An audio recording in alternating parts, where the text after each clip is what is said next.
43 common men will fire their engines and become capable of performing uncommon deeds. They'll race these cars at 190 miles an hour, closer together than we dare to park. And at the end of 500 miles, $1 million and immortality await the winner. 43rd annual Daytona 500 is set to get underway. Terry Bradshaw waves the green flag. We're racing. Look at Earnhardt, right down to the apron to take the lead. With Jeff Gordon pushing him in the 24 car, Dale Earnhardt Jr. in the red car, the 8 car pushing with him. Lead change, Mike Skinner, who won Thursday's qualifying race by 4/1000ths of a second. In the wall, Jeff Purvis bounced off the wall, coming off turn number 4. Earnhardt underneath him, Hornaday takes him downstairs. Schrader leads this lap. Jeff Gordon assumes the lead. Earnhardt chomping on his back bumper, cuts to the inside. Stewart's car up in the air and over, barrel rolling, turning gyrations. It's a big wreck on the back stretch. Maybe a dozen and a half cars all connect and collide on the back stretch. That car is taking a whale of a ride, that 20 car is. Dale Earnhardt Jr. leads Ricky Rudd. Earnhardt, Michael Waltrip, Mike Wallace. Michael Waltrip dreams just of winning this race, any race, to break that big 0 for streak, 0 for 462. 3 wide behind them. You got him, Mikey. You got him, man. You got him. Come on, man. Come on, baby. Come on. Get him in the 4. Get him in the 3 cars out. Oh! Big trouble. Big wreck behind them. Beat him back. Come on. To the flag. Come on, Mikey. You got it, man. You got it. You got it. You got it. You got it. Mikey! Yes! All right! Michael Waltrip wins. All right! That's a television dream come true.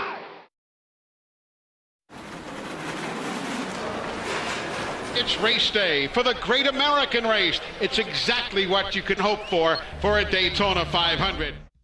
Particularly, motorsport fans like myself get amped up for the prestigious Daytona 500 event each and every year. Ever since its inception back in 1959, tickets usually are sold out days before the big event, and to many, we NASCAR fans call it the Super Bowl of stock car racing.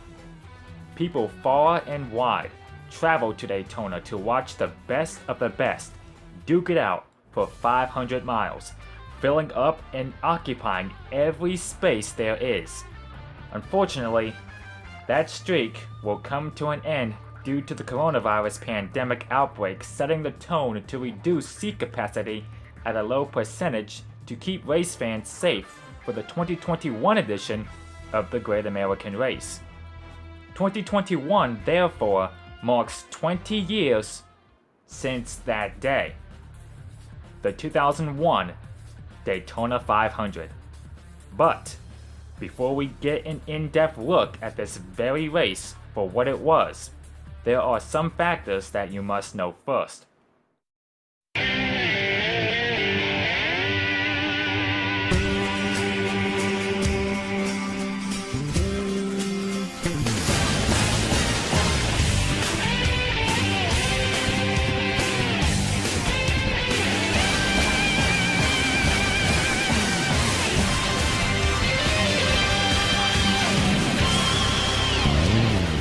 The year 2001 was the dawn of a new era for NASCAR in terms of television deals.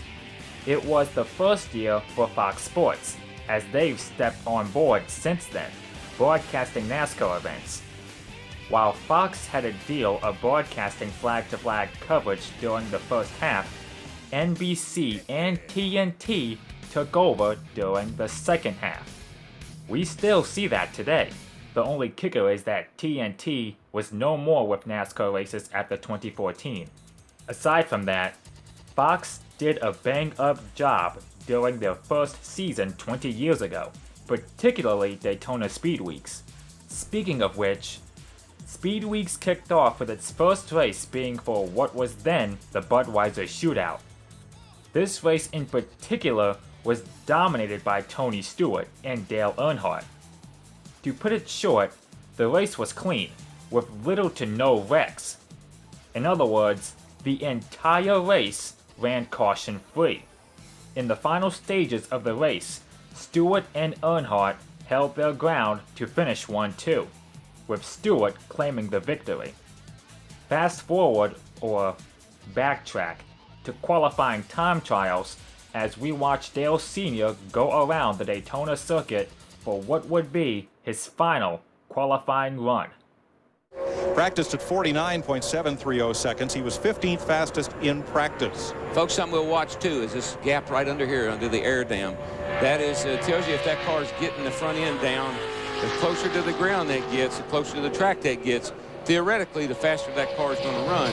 And quite honestly, Dale's car doesn't look all that good. It's coming, the front's coming up a little high right here off the corner. That's where you get that aero push that we talk about. So he might have a little work to do there. We'll see how he runs. Now the first lap will in almost all cases be slower. 50.106, excuse me here, for Earnhardt, 179.6 miles per hour, 50.106.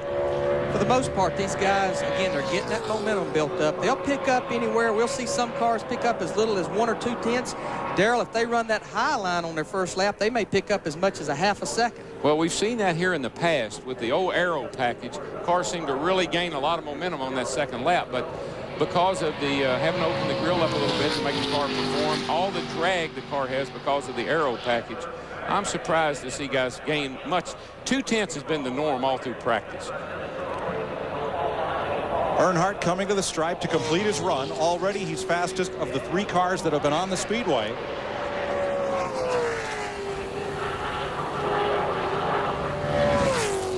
.808. That is a tenth off of what he practiced, but 180.694 is the fastest speed thus far.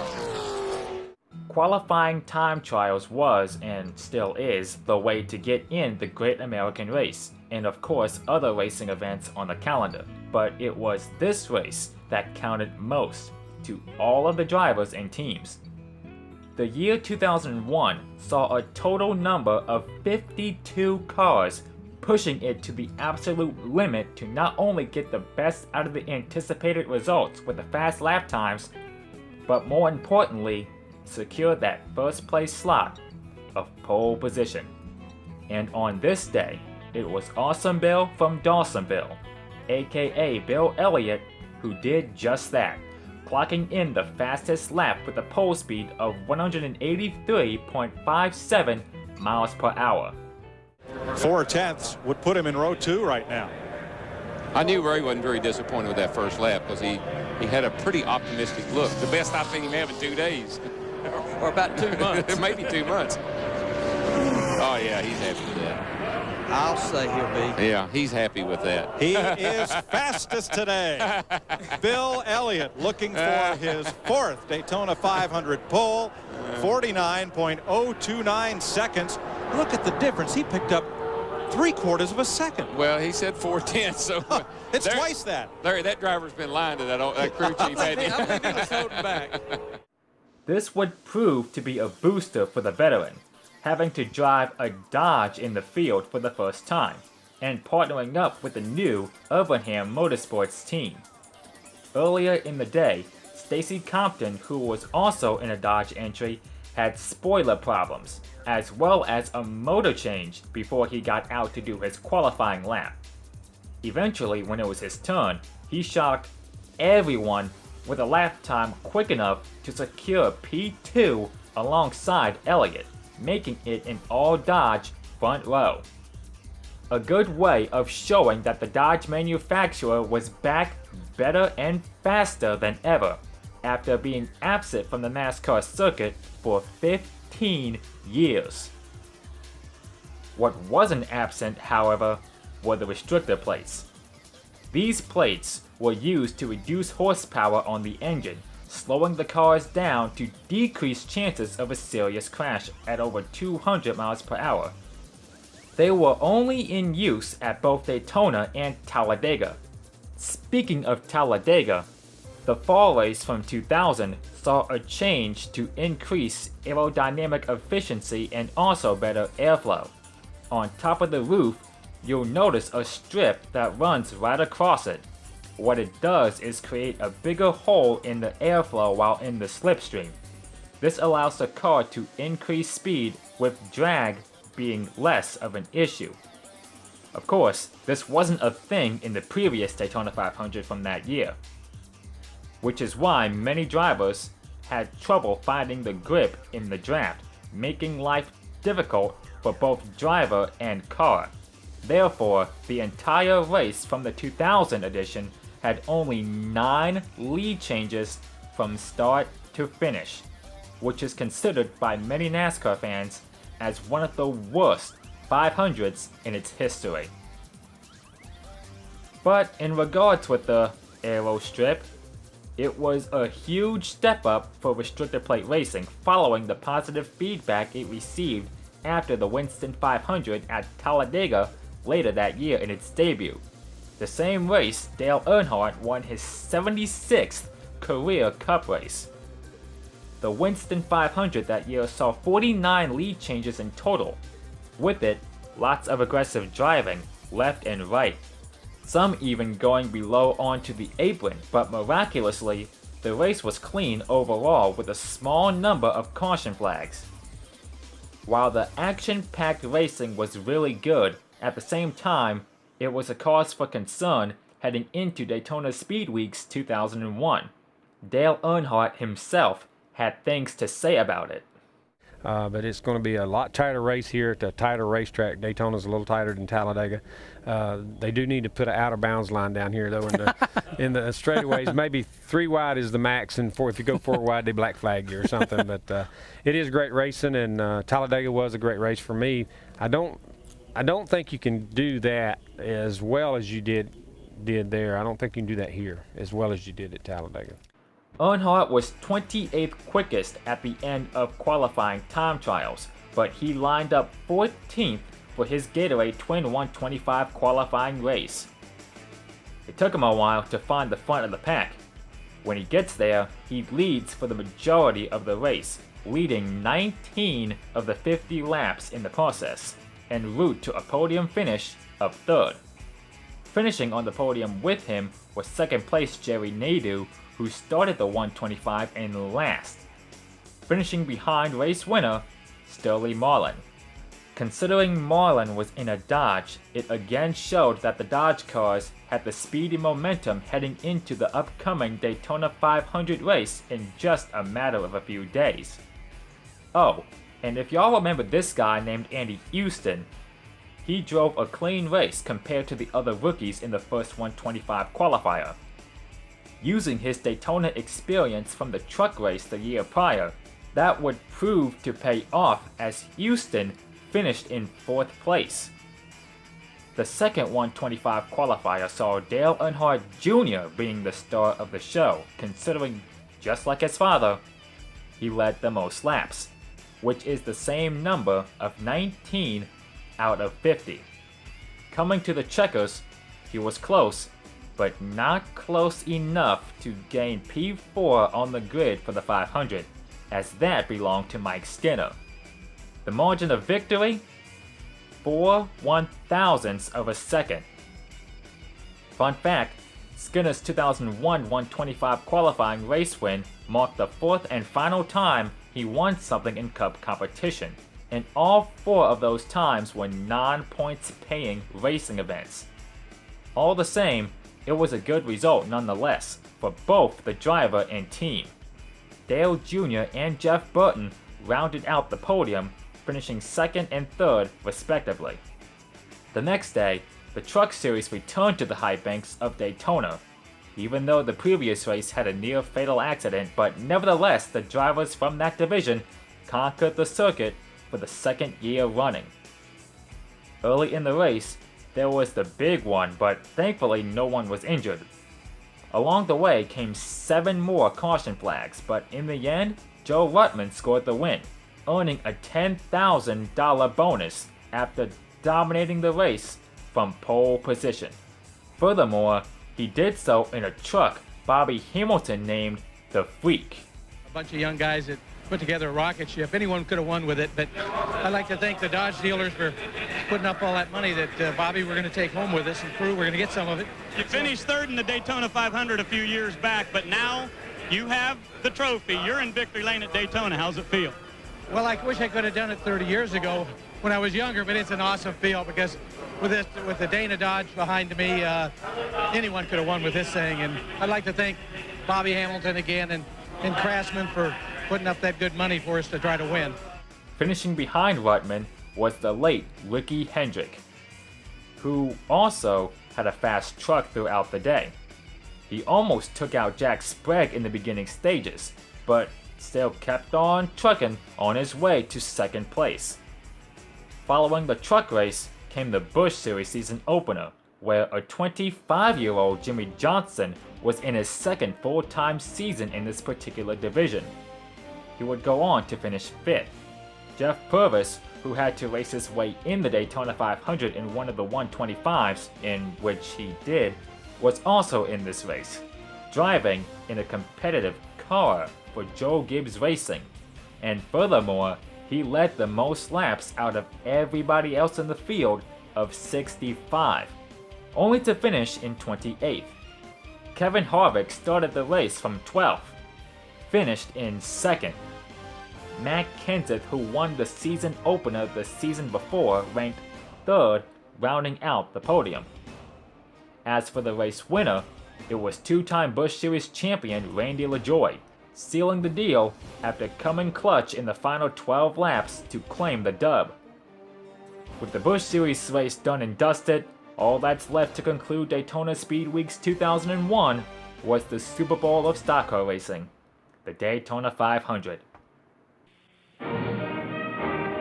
Why have over 200,000 people today filled Daytona International Speedway?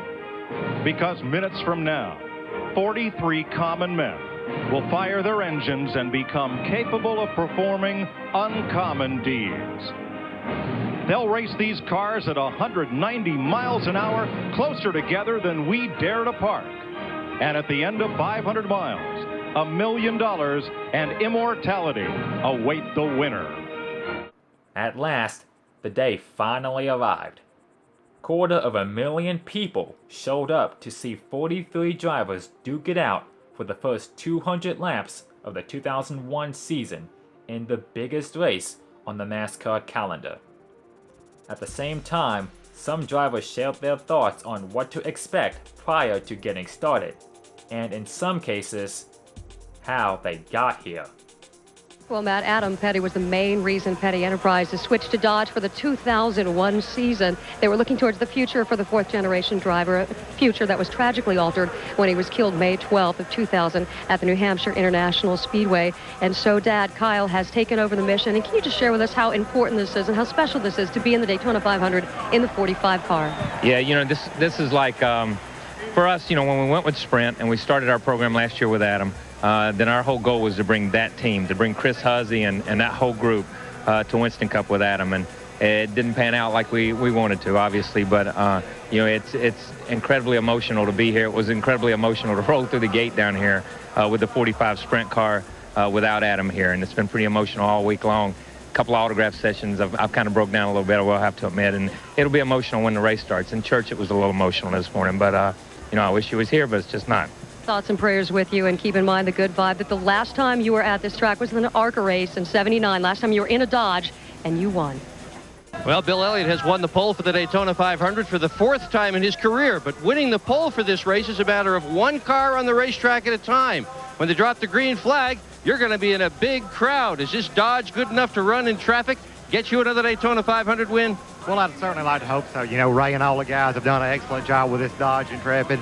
We'll just see what happens. I mean, we got 42 guys chasing us in the mirror, and it's going to be one wild day for a lot of people to see. Well, a lot of the guys in the garage say he's got the car to beat. We'll see. To Steve Burns. Glad to have you here. Jeff, 6 o'clock this morning, your team was working on the car. Are you confident that everything is the way it should be? Oh, yeah, I feel great. I mean, you know, we've got the best engine shop there is, and, you know, we recognized the problem and you know, fixed it. And we got a really strong backup motor in there, and there's no doubt in my mind this DuPont Chevrolet team can get that thing ready to go and get it out there in championship and winning form. Best of luck. Let's go to Matt Yoakum. 1 year ago, Steve, Dale Earnhardt less than confident with the current rules package to win his second Daytona 500, but he won the last plate race of 2000, and Dale looking very strong during Speedweeks. Can you win your second 500 today? Well, we got a good shot at it, got a good race car. Wasn't really excited about the car yesterday afternoon, the last practice, but the car, it come around. I think it's going to be okay. We got a good engine in it, but a little wind today, a little exciting. I think it's going to be some exciting racing. Going to see something you probably hadn't ever seen on Fox. The 7-time champ rolls off 7th today. The Dodge Interpedes were the talk of the town since the manufacturer occupied the first 3 spots on the grid, with Bill Elliott and Stacy Compton on the front row. And former 500 winner Sterling Marlin, fresh from his Gatorade 125 race win, also in a Dodge. Earnhardt was also forced to be reckoned with, considering he was the most odds-on favorite to win. Also, he was the one that won the last Restrictor Plate points paying race with the new Aero package, and only once won the 500, back in 1998. Dale Earnhardt finally is a champion of the Daytona 500. Dale Earnhardt was he wasn't old, but he was an older seasoned driver. And just something about the way he took control of the track, if that makes sense. Well, I don't remember which race it was. I just remember that Dale had won. And after the race, laps around the track, he stopped and got out of his car and walked across the track to his fans at the fence and was waving, and I remember him reaching to the fence and shaking hands with some of the fans. And then just walking back to his car, and everybody just, at that point we gathered around him and but I just was like, how amazing is that? To see your hero, somebody you idolize, get out of their car and come over to you. And, whether you thank them or whatever. But, just to have that minute with him. And I have heard from other people that I know who have seen him race, he would go, how they did the meetings ahead of time before the races. And just the interaction that he would have with his fans and stuff beforehand. He wouldn't stay long. He'd just come out and he'd take pictures and, just sign whatever you wanted, and he'd go back into his trailer, and that was it. So, depending on, his score, or, his numbers, of each race, prior to the Daytona in 01, I would say yes, he deserved, that top, the fan favorite spot. That is, if, even if, just, hypothetically saying that if he won, he was in, first through the whole thing, despite somebody else winning said race. I feel like his push to change the package, NASCAR was all ears with him. I'm not saying they did it for him to have an advantage, but they definitely knew he's a plate racer. They knew he knew what he was talking about. They knew if Dale Sr., their greatest driver at the time, basically who Jimmy Johnson was the last 10 years, is complaining about the racing. They knew they had to do something. Just the fact that he was able to make passes, make something happen up front, finish second in the shootout, do well in his duels, they knew they were in for a treat. As for his race team, Dale Earnhardt Incorporated, they too play a big part in the race and other Restrictor Plate races in future years. Dale Jr. and Michael Waltrip were the key drivers. There was also Steve Park, but he didn't quite have the speed on the plate tracks compared to his other two teammates. Nevertheless, Many other drivers and teams and fans were keen to get going. Little did they know, all that excitement and optimism would later be turned around to sadness and tragedy. Let's have a look at the UPS starting grid for today's Daytona 500. Bill Elliott has his 4th pole for the great race. First time in a Dodge, and Stacy Compton, his first front row start ever. Row 2, two-time 500 winner Sterling Marlin, and Thursday's qualifying race winner Mike Skinner. Row 3, Jerry Nadeau having a little fun here. Last fall's Atlanta winner, and Dale Earnhardt Jr. a close second in the Twins Thursday. There's the Intimidator, Dale Earnhardt, the 98 champion of the 500 and last year's runner-up. Jeff Burton. Andy Houston is a rookie. Ward Burton, last year's Darlington winner, row 5. In the 6th row, former Pepsi 400 winner Jimmy Spencer and Rusty Wallace, who's not yet won a restrictor plate race, maybe today. Row 7, Jeff Gordon, the 97 and 99 500 champ, and Ken Schrader, who has 7 top 10 finishes in this race. Jason Leffler makes his Winston Cup debut. He's out of USAC Midget Racing, and last year's Rookie of the Year, Matt Kenton. Jeff Purvis in the big dance for the first time in 5 years, and Ricky Craven, who finished 3rd here in 97. Michael Waltrip, 5th in 1999, and Dave Blaney in his 2nd 500. Youngest driver in the field, Casey Atwood, age 20, and Mark Martin, 3rd in 1995, his best finish. Kenny Wallace just picked up a sponsor this morning for that car, 6th start for the veteran, and Tony Stewart, who won 6 races last year. Steve Park, last year's Watkins Glen winner, and Kurt Busch, the rookie from the NASCAR Truck Series. Mike Wallace, the middle of the 3 racing brothers from St. Louis, and there's Kyle Petty carrying Son Adams colors. Row 15, Buckshot Jones racing for the Petties, and Ricky Rudd finished 3rd way back in 81. Dale Jarrett is the defending champion of the 500. Joe Nemechek makes his 7th start in this race. Johnny Benson, who led last year until 5 laps to go. There he's still saying, what happened? Terry Labonte, the Iceman, 2-time Winston Cup champ. Bobby Hamilton, 11th Daytona 500 start. And John Andretti, who won here in July 97. There's the Winston Cup champ, Bobby Labonte, 2nd in 1998. Jeremy Mayfield ran 3rd in that year's race. Robert Presley makes his 8th 500 start. And from Virginia, Elliott Sadler, his 3rd 500. Robbie Gordon made his Winston Cup debut here in 1991. The open wheeler joins truck champ Ron Hornaday. Finally, Brett Bodine gets the last provisional start, the 13-year veteran from New York State. Today, 43 cars will try to complete the 200-lap, 500-mile distance. Posted awards, $11 million. Steve, Dale Earnhardt is the most prolific restrictor plate driver in NASCAR history. 11 wins and only 52 plate starts. He's chasing his 2nd 500 victory, looking to bookend what's been a legendary Daytona career. He was 2nd in the Bud Shootout, 3rd in his 125. Today, chasing his 35th total victory here in Daytona. Jeannie Zelasco. Well, Matt, 31st may be the farthest back a defending champ has ever started, but for Dale Jarrett, that's just fine. For him, this is not the Daytona 500. This is the Daytona 100. He plans on making his move in those last 100 laps. He just told me he expects trouble out in front. He has no problem hanging back and waiting to make that move. Keeping a close watch on how the rookies. Let's all have a good day. What do you say? All right, Ron Hornaday has our Conseco cam. Dale Jarrett, the UPS cam, starting 31st. Ricky Rudd, our Texaco Haviland on board, starting 30th. Tony Stewart, the Home Depot cam, sits 24th on the grid. Mark Martin, our Viagra Pfizer cam, from 22nd starting spot. Our Napa onboard camera rides with Michael Waltrip, going from 19th position.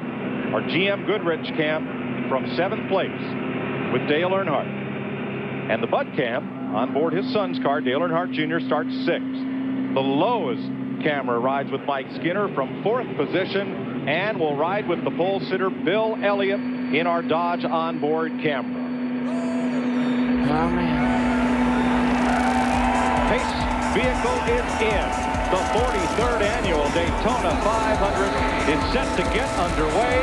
Terry Bradshaw waves the green flag. We're racing. Boy, those 2 Dodges up start. Dale Earnhardt and Stacy Compton got a well of a start, and these guys have not been comfortable with their cars. I'm anxious to see if they can stay up there. Yeah, and they haven't been on the racetrack together either, so that's, that's something they set up prior to the start of the day's race. What happened to that second row? It looked like Sterling Marlin did not come up through the gears quickly.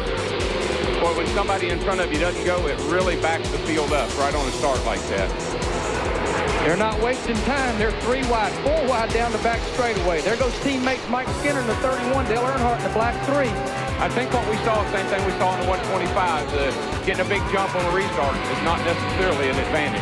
From fourth starting spot, here comes Skinner on the outside, trying to lead lap 1. He's past Compton. He's caught Elliott. Elliott drops low to lead the first lap. Sterling Marlin's right there, too, looking on the outside. He's got Dale Jr. pushing him. I know Bill's intentions are to try to stay up front if he can. That's what his plan was. I talked to him earlier, and he said, if I can hold this thing out front, that's what I want to do. Bill Elliott and Stacy Compton fell back early to start the fast and furious number of lead changes. Elliott led just 1 lap the whole race, which was the opening lap. After that, he let others duke it out with themselves for that first place position. Sterling Marlin to lead lap 2. We have every reasonable hope of a record number of lead changes for this race today. Talking about that win up the back, what a driver looks at is his tachometer. When he looks down at his tach, he says, I've been turning 7,000 all weekend long. What have y'all done to me? I'm 6,800. This thing won't run. And of course, what's the crew chief saying, Larry? I'm telling you, you got a headwind down that backstretch, but this is wind-wise. It's similar to conditions to what these guys had in happy hour, so that's one thing that's not a curve thrown at them today. Sterling Marlin in his 20th 500 appearance. He's won twice, and he's now led in 12 of those 20 starts. It don't matter who's leading. We still got a 43-car lead draft. Jeff Gordon has fallen from 13th to 24th. Earnhardt from 7th back to 13th. Challenge up front. New leader, Dale Earnhardt Jr. Bill Senior's down on the inside, making a move on Bill Elliott as they head down toward turn 1. This is where the cars have really been aggressive. The guys have really been using that bottom apron down there to get a position on guys going into turn 1. It's been kind of breathtaking. Even up here. Well, if I'd have been up here 2 or 3 years ago watching these guys, I'd have retired then. Marlin fights his way back to the front. Earnhardt is leading that high line around. Mike Skinner right behind him. And then rookie Andy Houston. And Sterling Marlin's back out front again, guys. That car, that proves one thing. That 125 win was no fluke. It wasn't all about just being in the right place at the right time. He's got a pretty fast hot rod there. Tony Stewart trying to climb the ladder. He's 19th right now. Pulls alongside Jason Leffler. That's Mark Martin just in front of him. Tony Stewart has patience written on his dashboard. They made it bigger for the race today. Takes up the whole dashboard today because he is not a patient driver. He's a very aggressive driver. In just the course of 25 laps, 3 other drivers took turns leading laps. Dale Earnhardt Jr., Ward Burton, and Sterling Marlin, who had the better edge at the moment. That was until Dale Earnhardt Sr. made a risky maneuver on the 26th lap to take charge. Look at Earnhardt! Right down to the apron to take the lead. With Jeff Gordon pushing him in the 24 car and Dale Earnhardt Jr. in the red car, the 8 car pushing with him. Darrell, he was down there in the Bermuda Triangle for a while. I'll tell you one thing. I've been out there when there were 2 Earnhardts there, and I've been out there long before now when I thought there was more than 1 Earnhardt on the track. I can tell you that. Earnhardt has now led in 19 of his 23 Daytona 500 starts. 1 lap later, Rusty Wallace and Terry Labonte found the turn 3 wall and fell out during the beginning stages. Despite also getting a penalty for speeding on pit road and merging back onto the track a lap down, Rusty would make a comeback later on. Meanwhile, Dale Sr. relinquished the lead to his teammate Mike Skinner. Lead change, Mike Skinner, who won Thursday's qualifying race by 4 1/1000ths of a second. He has gone to the front. 7 lead changes in 38 laps. Last year, only 9 lead changes in the whole Daytona 500. I made this statement a year ago. Got a little bit of trouble. They didn't need seats in the grandstand a year ago. They needed to put cots because everybody was going to go to sleep. This year, they don't even need seats because nobody's sitting down up here. The first caution of the day would come out on lap 49 for a single car incident involving Jeff Purvis having a tire blowout, similar to what Rusty Wallace encountered earlier. Because of how hot the track surface was at the time, it took a beating on the tires, particularly the right front. The tires would last up to 40, 45, or 50 laps, depending on how hard the driver was turning going through the banked turns. On this day specifically, the tires wore out earlier than expected for some of the competitors, which is why a majority of them were stopping in for 4 new sets. Well, let's just say NASCAR Goodyear did good to not have a 2008 Indy 500, not Indy 500, Brickyard 400 show. I do feel like for a plate race, it is kind of strange to have those kinds of tire problems, but I will say Goodyear didn't totally blow it this time, and I commend them for that. Just glad it didn't happen in the Daytona 500, or fans might not have showed up to the 500 like they don't show up to Indy right now. That race could have been known forever as one of the worst. Thank God it didn't happen. It was really, the tires used to go, were really quick.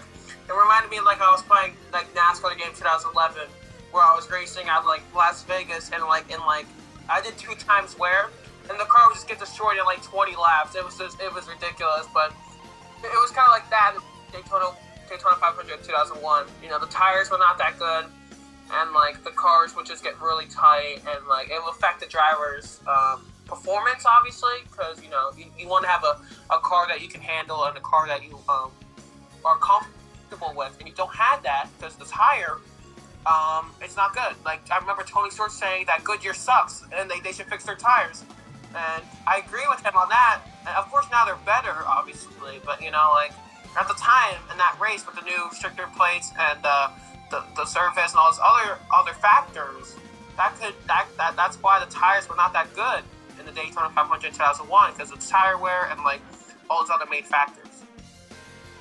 The thing was, you know, back then was the higher line would conserve tires much more than the lower line, and this was because the lower line, it took a lot more turning and handling in order to keep your car down there, and it took less for the outside line. Now the tire wear is relatively the same between both lanes because the track's been repaved, but back then, you know, like it was, if you were running on the lower part of the racetrack, you were really burning your tires, especially if you were trying to hold your line from the outside.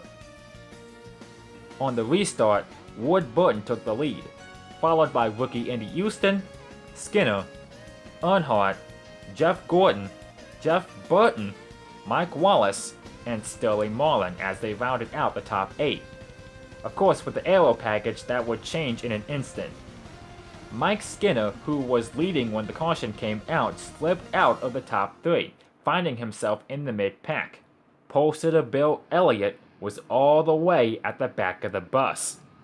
Bill Elliott, who started on the pole, is all the way back to 38th right now, way at the tail end. I just spoke with his crew chief, Mike Ford, asked him what's wrong. He said, well, he's just kind of laying back. And I said, well, is there anything more in that? Ford looked at me and said, I sure hope so.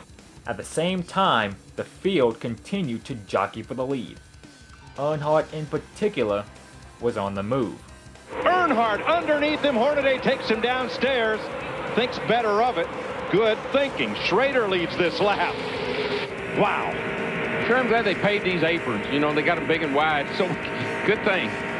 Ward Burton down to the bottom. You see Hornaday, the green car, lost a bit of momentum there and his breath, and it cost him position. He had to back off the throttle, and with that restrictor plate on that carburetor, you have to back off. It takes a little while to get back up to speed. I don't know if Earnhardt wants to mess with that bulldog. Well, I don't think he does, but I think he also wants to kind of hide himself back in there for a few minutes, so maybe Earnhardt won't remember who it was, because Earnhardt will get you for doing stuff like that. Ron Hornaday drove for Earnhardt last season, and Earnhardt let him go when he decided to run 3 Winston Cup teams instead of 2 Cup teams and a Busch team. This is coming in the trial. There you see they're just a beating and a banging on each other, trying to break each other's momentum. It didn't take but one little lick, though, for Hornaday to get up out of the way. He didn't want any part of that. Would you? No, I've had my taste of that fender, and every time I ever felt that, the next thing I heard was... Oh, jeez. Lead change again. Here comes Mark Martin on Schrader. Kurt Busch, who was a rookie at the time, also was on the move, and they loved fenders coming off of turn 4, and it made Dale Sr. a little intimidated. Whoa! Did you see Earnhardt bounce off Kurt Busch there off turn 4? Yeah, and Earnhardt stuck his hand out the window too as they come off turn 4. Oh boy, that's the lamb and the lion going at it right there. It was a welcome to the sport. It was a welcome to the sport, according to Kurt Busch. Now, here's the thing. Kurt Busch didn't last that very long in the 2001 500. He got wrecked by, I can't really remember who he got wrecked by. He came up, he bounced, that team actually got sponsorship that day, I believe, if I'm not mistaken.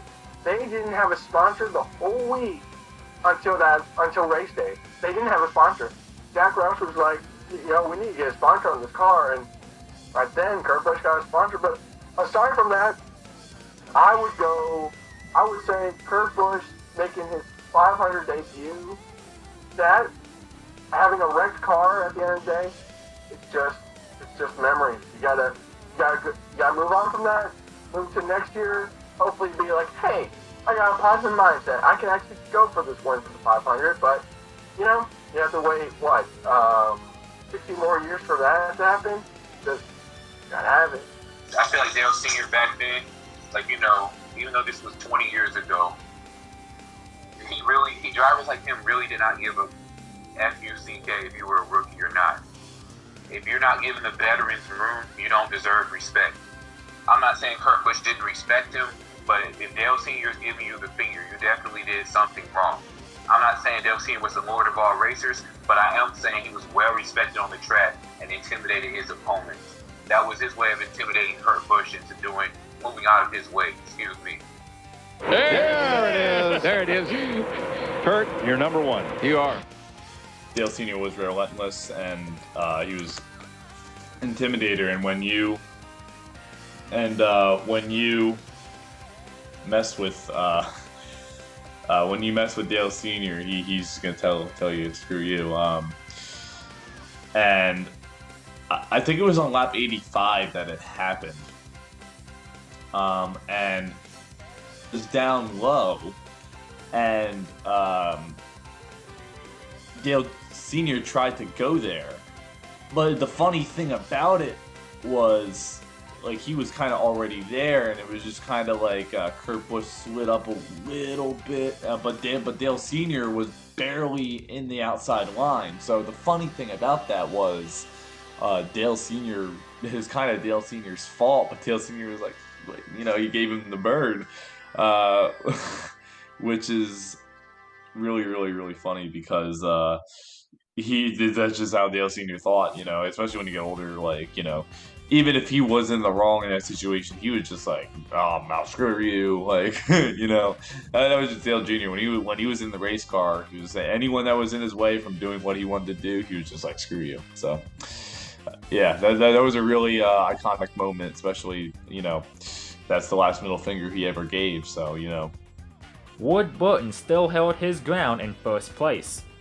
He would be there for some time, considering he was the one who led the most laps more than anyone else in the race, leading 53 in total. Fast forward to halfway as the field shakes up during green flag pit stops. Earnhardt will take 4 tires. Car owner Richard Childress is the guy who has made the call. That is all the adjustment you're going to see on the hood. One of the crew members just nailed it to Steve. Sterling Marlin's going to get 4 tires, Dick. They also took a tearaway off the windshield. They talked about making a wedge adjustment. 14 is out, 3's out. Sterling Marlin's out as well. It'll take them a while to get drafted back up, and the field comes off turn number 4. And here is another group coming onto pit road, led by Mike Skinner. Ken Schrader is coming in.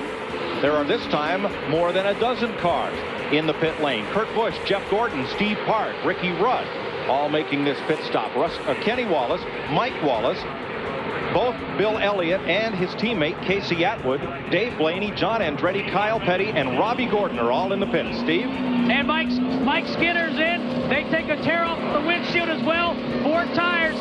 They do make a chassis adjustment to the right rear corner of the number 31. Left side tires now going on. Looks like a good stop for Mike Skinner. Let's go to Dick Bergeron. Bill Elliott, the pole sitter down on pit road. This crew is basically the same crew he worked with last year before he changed brands. He's out of here after a 4-tire change. Wow, this will jumble up the field. Ward Burton continues to lead. Jeff Burton, his brother, one's in a Dodge, one's in a Ford, and here they come to pit road. The Burton brothers lead this charge in. Dale Earnhardt Jr., Jerry Nadeau, Mark Martin, Ricky Craven, Andy Houston, Jeremy Mayfield, Matt Kenseth, and 8 more in the pits. Matt? The 22 is in his pit. He said his car was just a tick tight. His car was much better when out in front. The 99's also in a 4-tire stopper. Both cars are going to adjust the 22 slightly with air pressure. An air pressure adjustment on the 99. He's down and away. He beats the 22 off pit road. Bobby Labonte is also in, so is Dale Jarrett. Dick? Dale Earnhardt Jr. on pit road. They let the rear tire get away from them. It's lying out there on pit road there. A crew member finally goes and grabs it. Whoa, it almost rolled across pit road. They were lucky to grab that thing before it fell over. Green flag stops continue. Rusty Wallace comes in and brings Michael Waltrip with him. Buckshot Jones, Casey Atwood is coming back in for a second stop. And Jimmy Spencer. And I'm not sure if that is Dale Earnhardt Jr.'s tire, that NASCAR will not bring him back in for a penalty, because if your tire rolls across center line of pit road, it is a penalty. That was some of the wildest pit stop action I believe I've ever seen. Cars were everywhere, and we don't get to make that many green flag stops, Larry. Most times we make them under caution. Well, I talked about it earlier. What I like is that first group that pitted, it was 5 cars on pit road. It was total melee the next 2 times that cars was on pit road. Trouble though for Casey Atwood. He came back in to top off the tank and I think take a piece of tape from the grill. Going to be a penalty on Ron Hornaday for speeding down pit road. He'll come in to serve that penalty now. I always ask my crew chief, Larry, will you work with the team around us so there's nobody in my way when I come in, so I can get in and out? Hornaday stalled the engine on an exit a while ago, and it frustrated him so much that he sped down pit road. Robert Presley out as well, and there's 4-time Indy winner and 72 Daytona 500 winner A.J. Foyt, who owns Hornaday's car. What happens to a driver, guys, is when he's been out there driving, and he's got his right foot pegged, when he comes in, the clutch foot don't work so well. Jeff Gordon assumes the lead. Earnhardt chomping on his back bumper, cuts to the inside. And Skinner will lead this lap from Earnhardt by about a foot. That's the way it's been all day. As the laps wound down, the clock was ticking.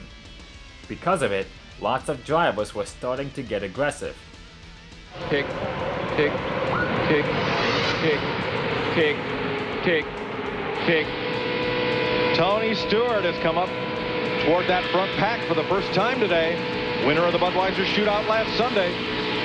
Jeremy Mayfield in the 12th car, the blue and white car there. He has spent the entire 120 laps, I think, in the middle of this pack. Not on the outside, not on the inside, but in the middle. You know why? He hadn't been fast enough to go anywhere. He just kind of rides in the middle. He's struggled with that car, as bad as I hate to say it, all week long, because he's a buddy of mine, but he has struggled with that car all week long.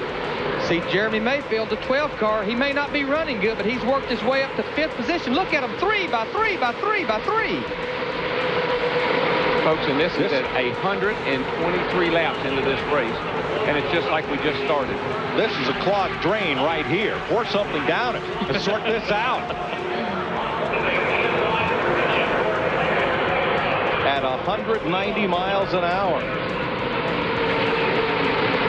Steve Burns.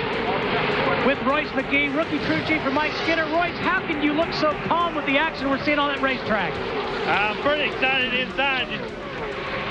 Just gotta keep your patience, because if I get excited, it excites Mike a little bit. He's the one out there that got business to do, and with this low Chevrolet, we're just trying to do the best we can today. All right, let's go to Matt Yoakum. The 22 car has gone from the front to the back, to the front to the back. Tommy Baldwin Jr. watching his car. Tommy, does your car work better out front or behind someone? Actually, it's been pretty good both ways. You know, we were about 4 laps ago. We fell back to 20th. We got a bad group of cars that made the car push a little bit. Due to the cars racing very close together as they did, it went from this to this. Big one, gang. It's the big one. It's what we've all been fearing. This kind of racing is going to happen. A horrible crash on the back straightaway that began when Tony Stewart got turned sideways against the backstretch wall number 20. Jason Leffler all torn up. The defending Cup champion Labonte. Stewart, there's fire underneath the hood of Bobby Labonte's car. Like anyone else, I was understandably shocked. I was shocked at it, knowing that someone could get killed in that accident in these crashes. I was actually kind of worried that someone would die in there, but overall, I'm just surprised. And seeing the number 20 car get flipped around like that, that's just scary. When I see those types of wrecks, I feel like it's fun, but then I feel bad for the guys who were in it because they had a good chance of winning. Now, do I say, yeah, that's good because, I hate them? No, I don't feel bad. I'm just like, oh, well, they always have either next week or they have the July race, because going to July, they always return to Daytona. Now in 2020, they added Daytona to August. Now, the big ones, I don't get me wrong, I love seeing the big wrecks.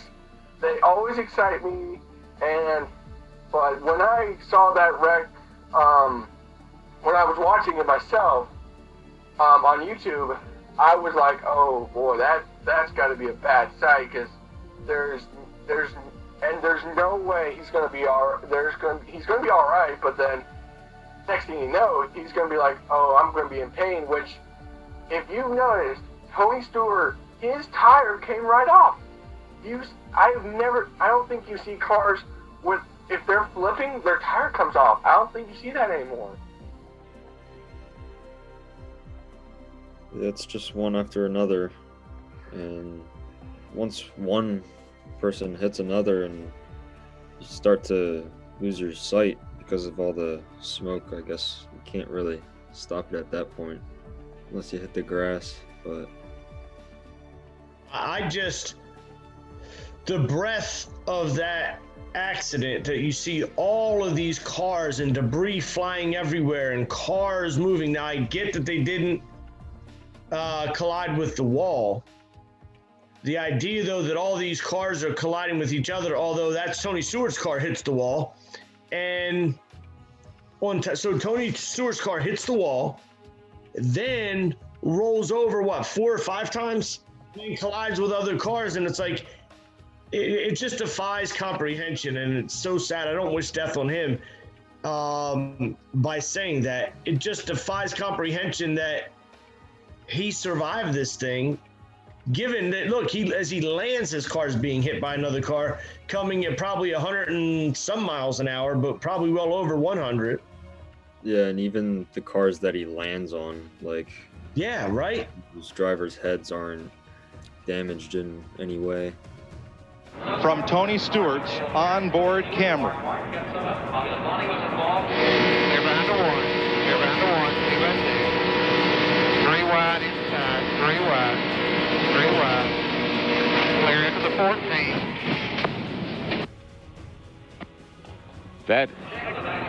That is something a driver never wants to hear. 4 times. I made it through. I flapped out the tire. I made it through. 10-4, bud. We'll put 4 on it. Here's one more angle from Mark Martin, whose car is now all torn up. It's the outside wall real hard. Gets hit again, and takes out.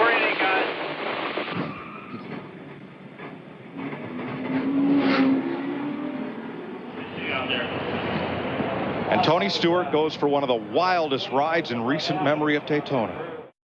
To be honest, I was surprised just a little bit that the outcome from that wreck wasn't like, even back then when safety wasn't the best in NASCAR, I still feel like that car did its job in protecting Tony. I remember the crash, and that crash was scary, dude. I'm so happy that Tony Stewart ended up being okay, because a lot of cars went around, and Tony Stewart was like on top of cars, and he was rolling, and he was in the air. You know, it was kind of similar to like, I don't want to say, it was kind of similar to like the other, like some other crashes, like some of them like similar to like Ryan Newman at Talladega. I think it was like 2009 or 2010 when he was flipped over and he landed on Kevin Harvick. No, was it? Yeah, it was on Kevin Harvick or something like that. Like Tony Stewart was on top of cars. Like he was like surfing for a second, and thankfully he was okay. And this was before the safety was really important in NASCAR, but thankfully he was okay. If Tony, God forbid, if Tony died in that race, that would have been the worst race in the history of NASCAR, because that would just suck. That would just be the worst. That would just be really, really disappointing. He was like a rookie. He was like in the third season in NASCAR. So it's like a win-lose situation, you know what I'm saying? My reaction to that, I honestly was, like, I know this stuff, like, tends to happen in NASCAR, but I was shocked at, like, usually when I would think, like, when the car flips that many times, like said driver would like have like really serious injuries or would like not survive that type of crash. So like when he survived, I was surprised. That crash specifically really kind of it upset people, because like everybody was asking the question, especially the people that don't know racing that well. They were like, well, how the hell did he survive that? You know, it baffles people. But, you know, I think that proves that the safety dangers in racing aren't what people think it is. You know, I'm watching the crash right now. You know, yeah, he got airborne, he got hit, and he even got hit while he was rolling a couple times. But from my experience, let me try to put an image in your head of what really makes a fatal accident, okay?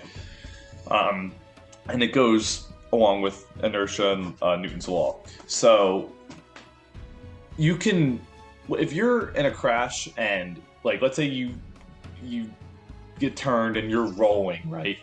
But as you're rolling, right, you're gradually coming to a stop as you're rolling, because you know once you're rolling, your engine's out of your car, maybe you have no power anymore. You're just rolling, right?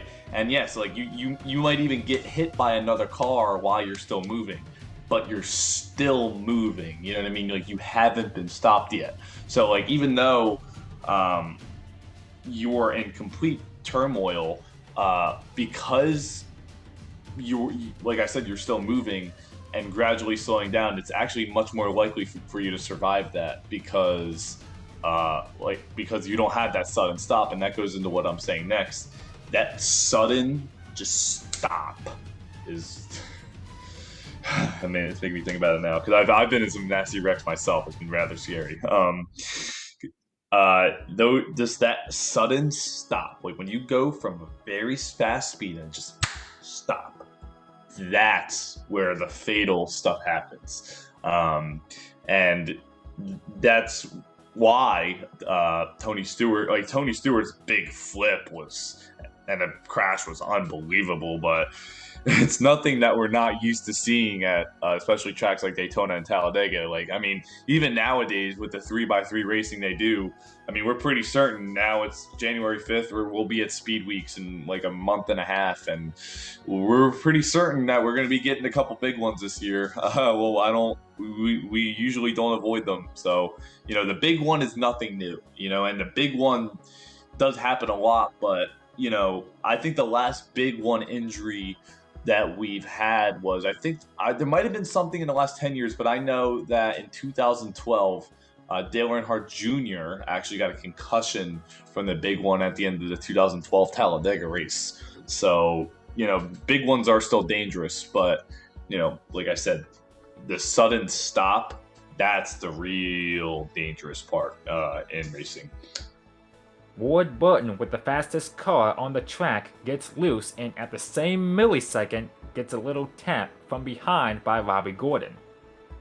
Burton comes down into Tony Stewart, who hits the wall and gets airborne, flipping a couple times, then gets hit hard from the back by his teammate Bobby Labonte.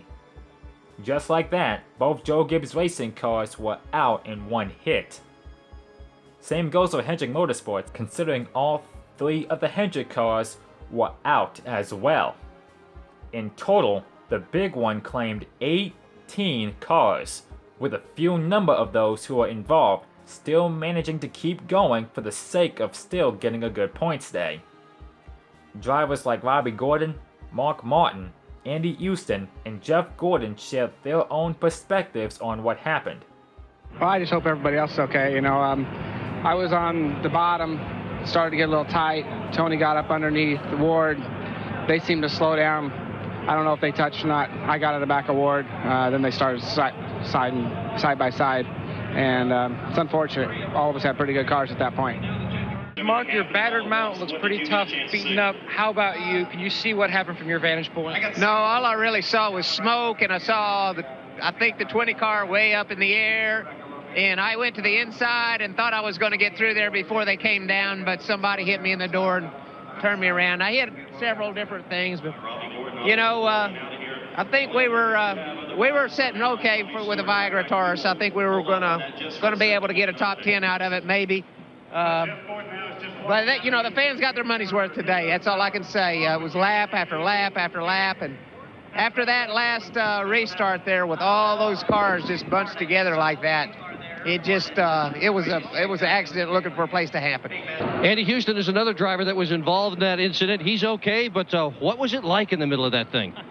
Well, it was really over before it started. The McDonald's Ford was running great today. Had a good run going and had some radio communication there halfway through the race. Got in the back, worked our way back up towards the front. I think everybody was just trying to get in position, to have a good shot at winning that thing there at the end. And somebody cut somebody off. It looked like about 5 rows up, and track was just blocked. I jumped into brakes, threw my hand up, got run into in the back, and pushed me into a couple guys, and everybody was just spinning everywhere. So, it was pretty wild, but we'll just go try to get them next weekend in Rockingham. Jeff Gordon, I'm pretty sure you're done for the day. Oh, definitely. It tore this thing all up, and had no oil pressure on top of that. So I even got hit after I wrecked, and I was coming back to the pits. But it's unfortunate. Something like that's going to happen with these rules. It's great racing. It's exciting. There's a lot of passing, a lot of lead changes. But one little mistake, and that's what's going to happen, and it's just inevitable. But everybody did a great job all day long. It was incredible racing, and I got shuffled back there a little bit, and was just trying to work my way back up through there, and doing things that I didn't want to do. So I'm sure there's other guys that may have done the same thing, and I guess somebody got turned sideways up there and caused a pretty big wreck. Did it happen too fast quickly here? Was it something that a spotter could have told you was coming? Well, he could have told me it was coming before they dropped the green flag today. So, it's coming. But, you can try to keep your eyes on certain guys and what they're doing. But at that particular moment, I saw smoke, saw a car get turned sideways. And there was, 15, 20 cars or more that were right there. So there's no getting through that. I don't care what your spotter says or where you go. It was just like a wall of cars. I'm just glad that, this DuPont Chevrolet was running real well and that we were having a good day. And, I think we had as good a shot as anybody, but we'll just go to Rockingham. Ward Burton, you're standing here with me and you're feeling okay. Would that be a true assessment? Physically, obviously not mentally. Yeah, I'm fine. Just disappointed. Can you take us through what happened out there? I walked over here and you kept saying, did the 4 car hit me? I know you haven't seen the replay, but from what you can remember. We all get runs on each other with the aero package out there. We bunch, hit big holes, and I had a big run on the guys in front of me, but I was going to stay in line. And I guess from what I'm being told, the 4 car hit me. Somebody just hit me and didn't use a hit enough. The problem is with this racing, the closer we get to the start-finish line, the end of the race, the wilder it gets. And I just feel bad for my team. It gave me a hell of a race car, and we were going to have a shot at it. But now we're sitting in the garage, and not out there running, but for the guys that got hurt, especially Tony, I hope Tony's okay. Because of the huge carnage, the race was halted while crews cleared the track. When the race was back in action, only 26 were left to battle it out. Green flag. Dale Earnhardt Jr. leads Ricky Rudd, Earnhardt, Michael Waltrip, Mike Wallace, and pole sitter Bill Elliott. Now, you might say to yourself, well, these guys will take it easy to the finish. Now, just hold on to the other side of your seat.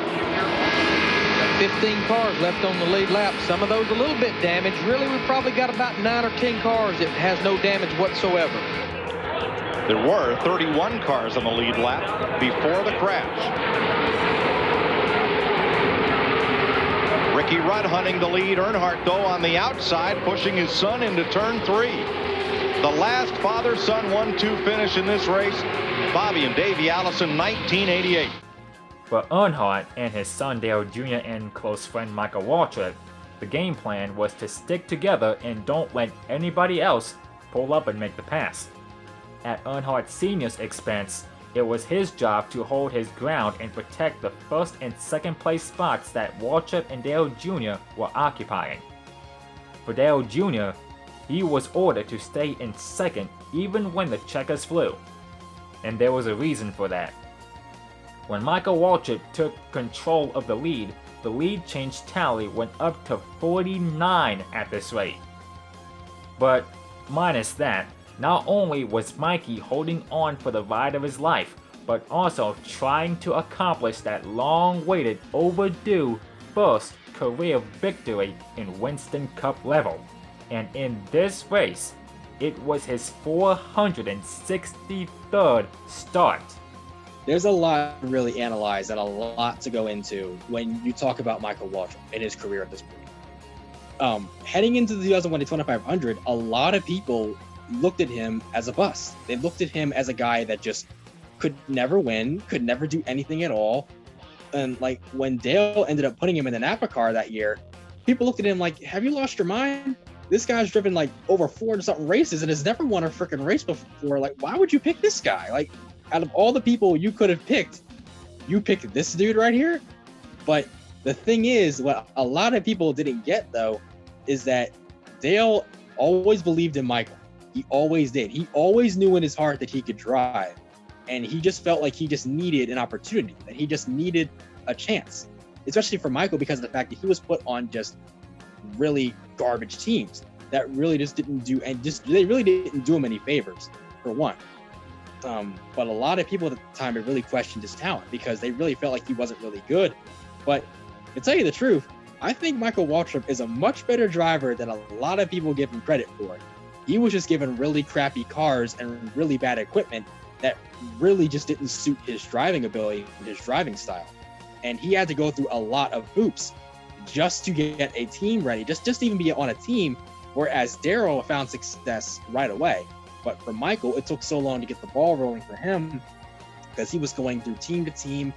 Stuff wasn't up to par for him and all that good and all that crappy stuff. Like it just wasn't working for him like it would everyone else. But yeah, he had started his engine like over like 462 freaking times and it just never been able to win a race. But there were times where he was close though. Some people forget that. There were times where he was actually really close. And there's times where he was in contention to win a race, but stuff just happened to him, like engine failures or oil pressure issues or just things that just took him out of good finishes or even a chance at the win or wrecks or whatever. And unfortunately, it just took him out of it all the time. But yeah, heading into 01, when he was put on DEI, people just looked at him. People looked at him and looked at Dale like they were crazy. Like they didn't know what to think, putting him in that 15 car, that Napa car. But little did they know that he was going to get success right away, and he was going to win the first race of the season, and the first race that he was literally on that team as far as points are concerned. For Michael Waltrip specifically, it is a very weird situation because, a lot of people did think that he needed to be in those lower series and that's where he deserved to be. And obviously because of his name, he was able to kind of wean his way up the Cup. So for obvious reasons, I see why he got the criticism he got. And I won't even like attest to saying there probably was a better candidate for that 15 car at the time. But, you know, you take whatever opportunity you can get and you do what you can do with it. And, you know, Michael Waltrip positioned himself that day. You know, like, you know, he was in the lead. All he had behind him was Dale Jr. And, you know, I know for a fact that Dale Sr. didn't have to be in between Sterling Marlin and Kenny Schrader.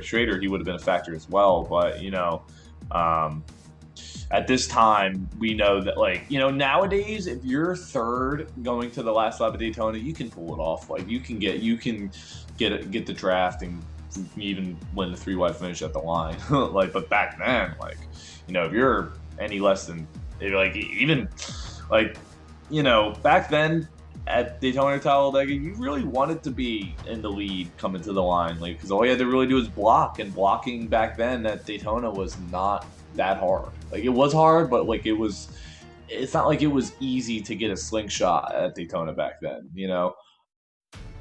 Waltrip held firm with the traffic getting dicey behind him. Michael Waltrip dreams just of winning this race, any race, to break that big 0 for streak, 0 for 462. I don't know if I can stand this or not. Come on, buddy. You got 2 to go. Come on, don't give up now. Outside of 3. Just stay under him, Dale Jr. Just stay under him, buddy. 2 to go, bud. 2 to go. Out of way. The calm voice of the spotter. Look at Dale. Joyce reassuring Michael Waltrip. Dale has done. Sterling has beat the front end off that old Dodge trying to get around Dale. Sterling, is there room between Earnhardt and Schrader? Yes, he gets to the outside. Then drops back in line. All right, here we go now. This is when it's going to get tense, boys. This is when we're going to find out. We're coming around for the white flag. 4 Chevys, a Pontiac, a Ford, and a Dodge to fight it out 3 miles to the finish of the Daytona 500. If he can survive this run, he'll be okay. Nobody's doing anything. They're all holding. Go get him. Come on, buddy. 1 to go. The last lap. 1 to go, buddy. Keep it low, Mikey. Keep it low. Don't let them under you. Make that back straightaway wide, buddy. Get all over the place. Don't let them run up on you. Come on, man. Come on now. Watch it, mirror. Watch it. He's going to make a run inside. Block him. Block him. That a boy. 3 wide behind them. You got him, Mikey. You got him, man. You got him. Come on, man. Come on, baby. Come on. Get him in the 4. Get him in the 4. The 3 cars out. Oh! Big trouble. Oh. Big wreck behind them. Beat him back. Come on. To the flag. Come on, Mikey. You got it, man. You got it. You got it. You got it. You got it. Mikey! Yes! All right! Michael Waltrip wins. All right! That's a television dream come true. Oh, man. Crossing the finish line to the checkered flag, he finally did it, in the biggest race of the year, no less. All the same, it was joys all around from the 15 team and Michael Waltrip. However, they were unaware of what unfolded in turn 4.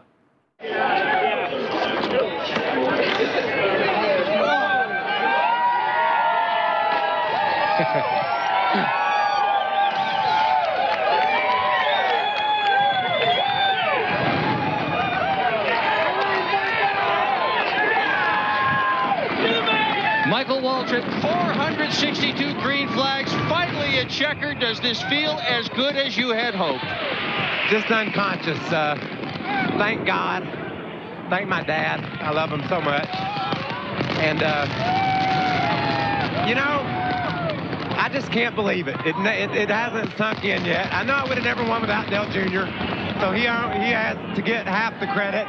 And I know I never would have won without the belief in Dale Jr. or Dale Sr. had for me, and Napa and all the people on my team. I thought it was kind of boisterous for bragging that we thought we could win this race. I mean, we haven't ever ran a race yet. Your brother wants to talk to you. Let's put the headset on you. We did win. Let's you talk to DW. What's up, brother? Man, I want to be down there with you. I want to give you a big hug, but man, way to go. I was in there and I was riding with you, praying for you, pulling for you. Well, as soon as I find Dale Jr., I'm going to give him a big kiss. Oh, you should, buddy. He won me the race, and you can't do this deal nowadays without friends. And he was my friend. His Budweiser Chevy run second. He had a dream. He won the Daytona 500, and he did. I'm just here celebrating, man. Yeah, well, I know. Can I say one more thing? Woo! God, I can't believe it's over. Now, let me ask you a question, Daryl. How much better does 1 for 463 sound than 0 for 462? That ain't nothing. It sounds you a people lot hung better. up on my record, I don't care. But I do know this. Me and my brother have both won the Daytona 500. That's right, brother. That's right, brother. Waltrip was waiting for both Senior and Junior to come celebrate with him in Victory Circle. But as we all know, that just wasn't the case. Ken Schrader showed up and told Michael the news. When he got the message, Michael's emotions went from happiness to sadness. Junior ran to check on the condition of his father. Unfortunately, when they arrived at Halifax Medical Center, there was not much time left to save Dale Earnhardt's life. By the time they reached the hospital, it was already too late. This is undoubtedly one of the toughest announcements that I've ever personally had to make. But after the accident in turn 4 at the end of the Daytona 500, we've lost Dale Earnhardt. And I have with me Dr. Steve Bohannon, who's a trauma doctor here in Daytona that's worked several events here at the Speedway, and he can explain the medical practice that went on at the accident scene and over to the hospital. In a timing issue, we're here to tell you what we know. We don't know a lot. We don't know enough to answer all your questions. Our prayers and wishes and our effort right now, this moment, is with Teresa and the Earnhardt family. Richard Childress and his family, and Dale Earnhardt Incorporated. But I'll have Dr. Bohannon take it from here for right now.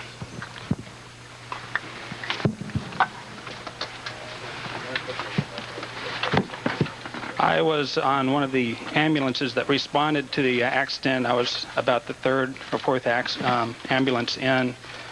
When I arrived, there were a number of paramedics already attending to him. There was a paramedic in through the passenger window, applying oxygen by a mask. Dr.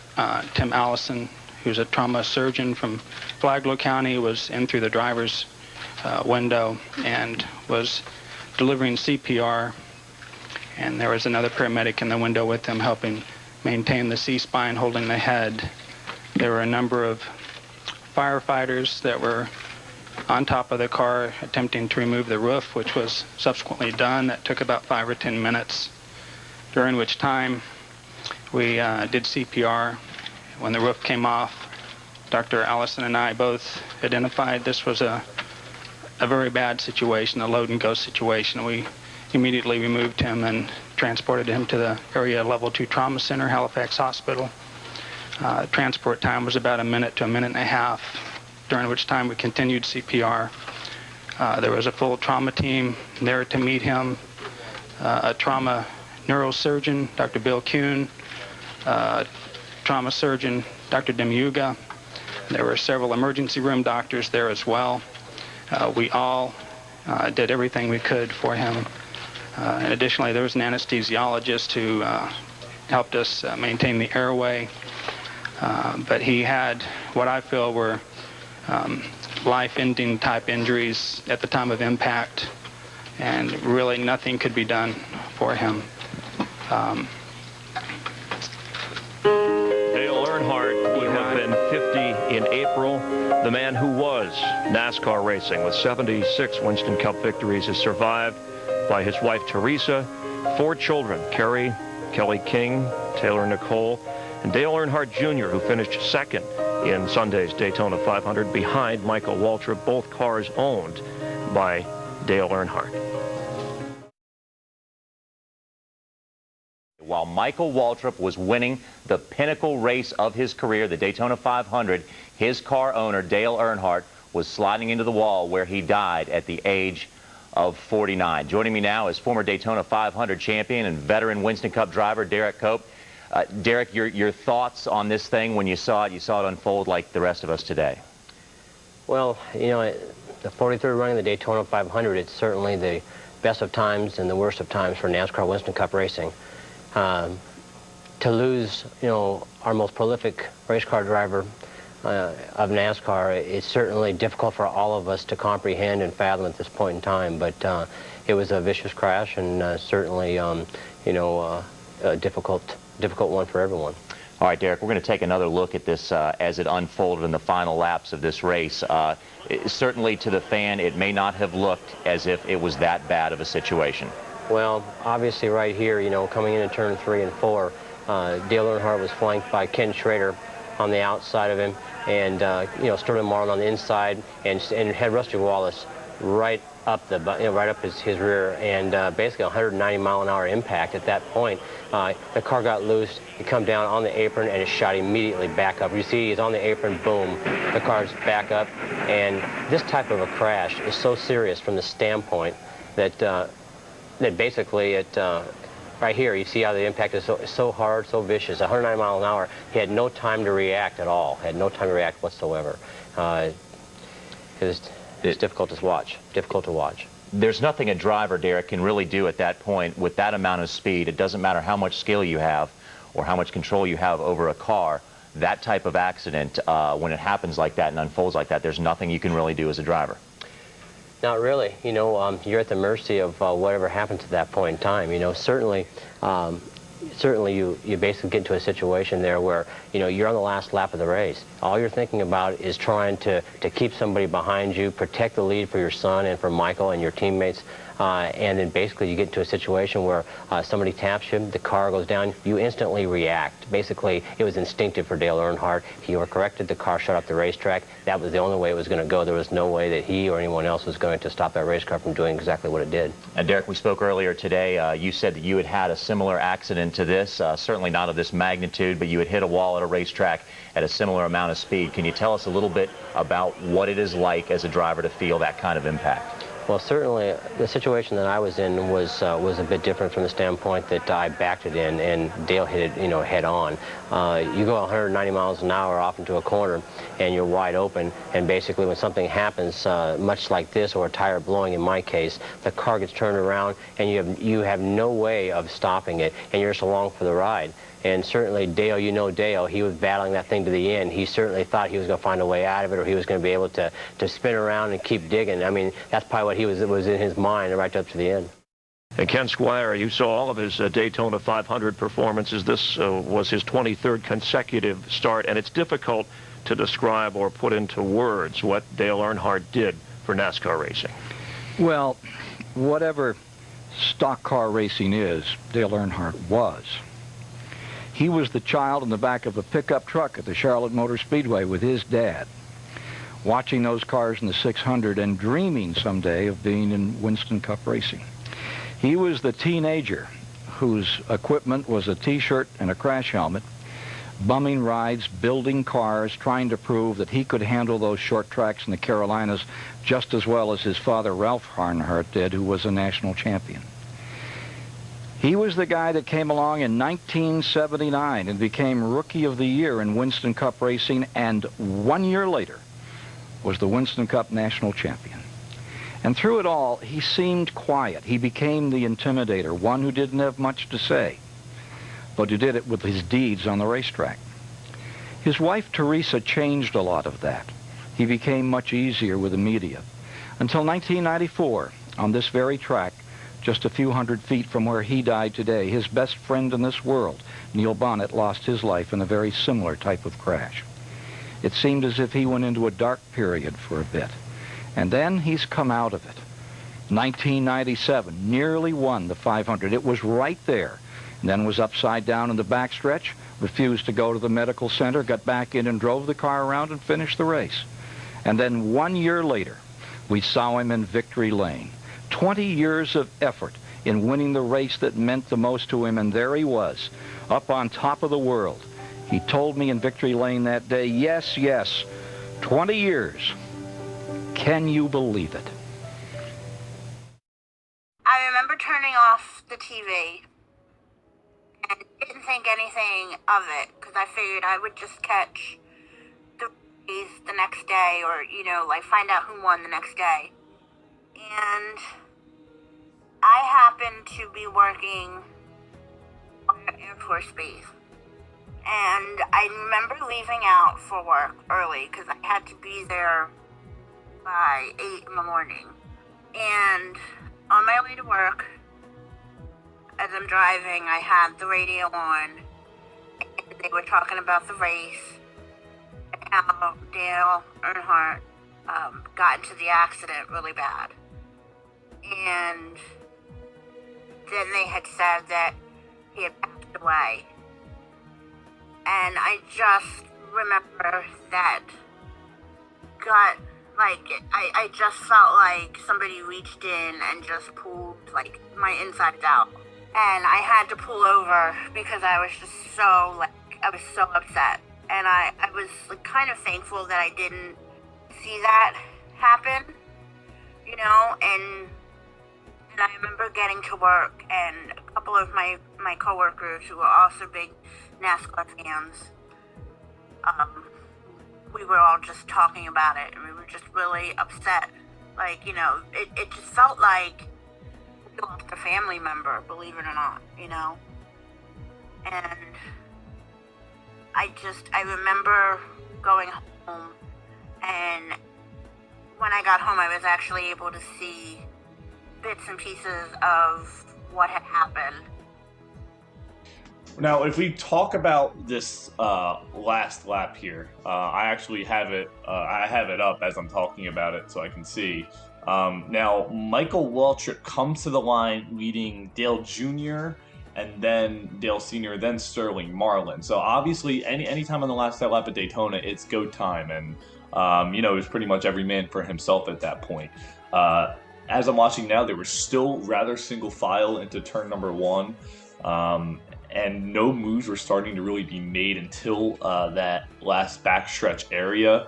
But Dale Jr. actually did get the run on the back straightaway, but still couldn't get anything. But Dale Sr. was actually 3 wide going into turn number 3, which already put him into a hairy situation. And you know, 3 wide at Daytona, even nowadays, is hard, but it's a lot more doable. Nowadays, you'll see 3 wide, 3x3 at Daytona, and they can run for laps on end.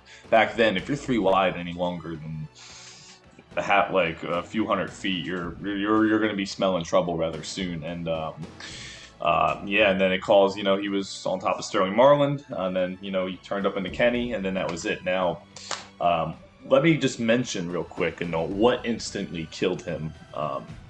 Because what instantly killed him, obviously, you know, was not having the Hans device, you know, whatever. But it's weird because back then, even in that same race, there were crashes that looked uglier. There were crashes that had flips. There were crashes where the cars, like, were just bouncing off of each other. But what made that crash so brutal is that because he didn't have his any stable protection in his driver area.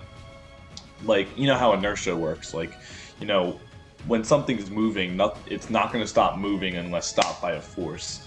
And I think that's Newton's law or something. But what really ensued this was, as Dale goes into that wall, he's probably, I mean, this inch before it hit the wall, I bet Dale Sr. was probably going about 145, 150 miles an hour. You know, maybe a little less than that, but, you know, no less than 120 miles an hour. And that was before safer barriers too. So that is basically his head is just moving through space, and it just, you know, his car completely stops. And because he didn't have that Hans device or anything in that, in that area to keep his head from, moving back and forth. Is pretty much his part of his head kept moving, and this is kind of going to be a little disgusting for some of the younger ones, but his eyes weren't really in like fully in his head after the crash, which is, I know, rather gruesome, but when I first found out about that, it was just it's just mind-boggling, and that's where you can't even to this day in 2021, 20 years later, you can't deny how fast these guys are moving. And if their body isn't stabilized while the car is moving,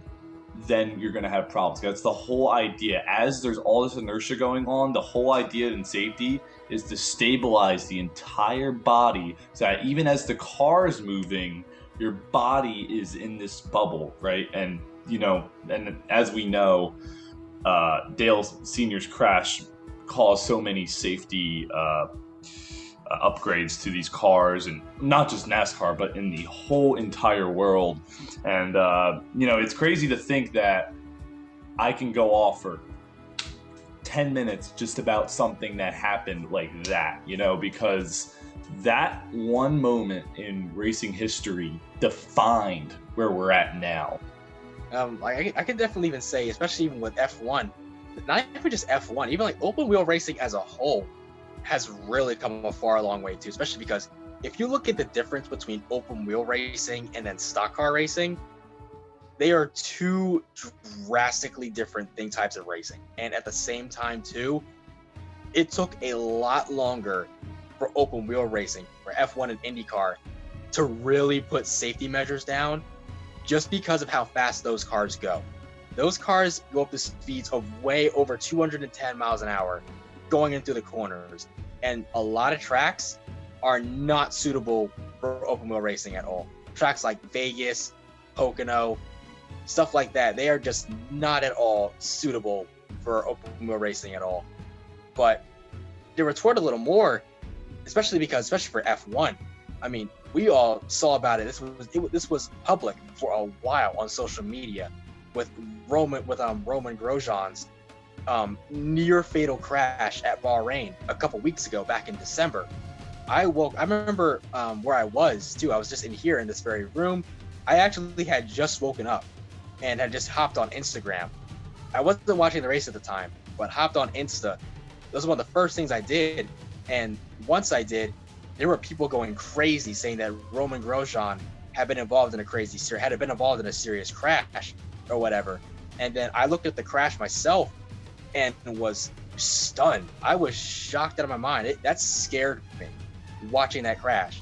Because if you go and look at that freaking wreck, if you go look and watch that crash, the whole car was completely it was cut in half.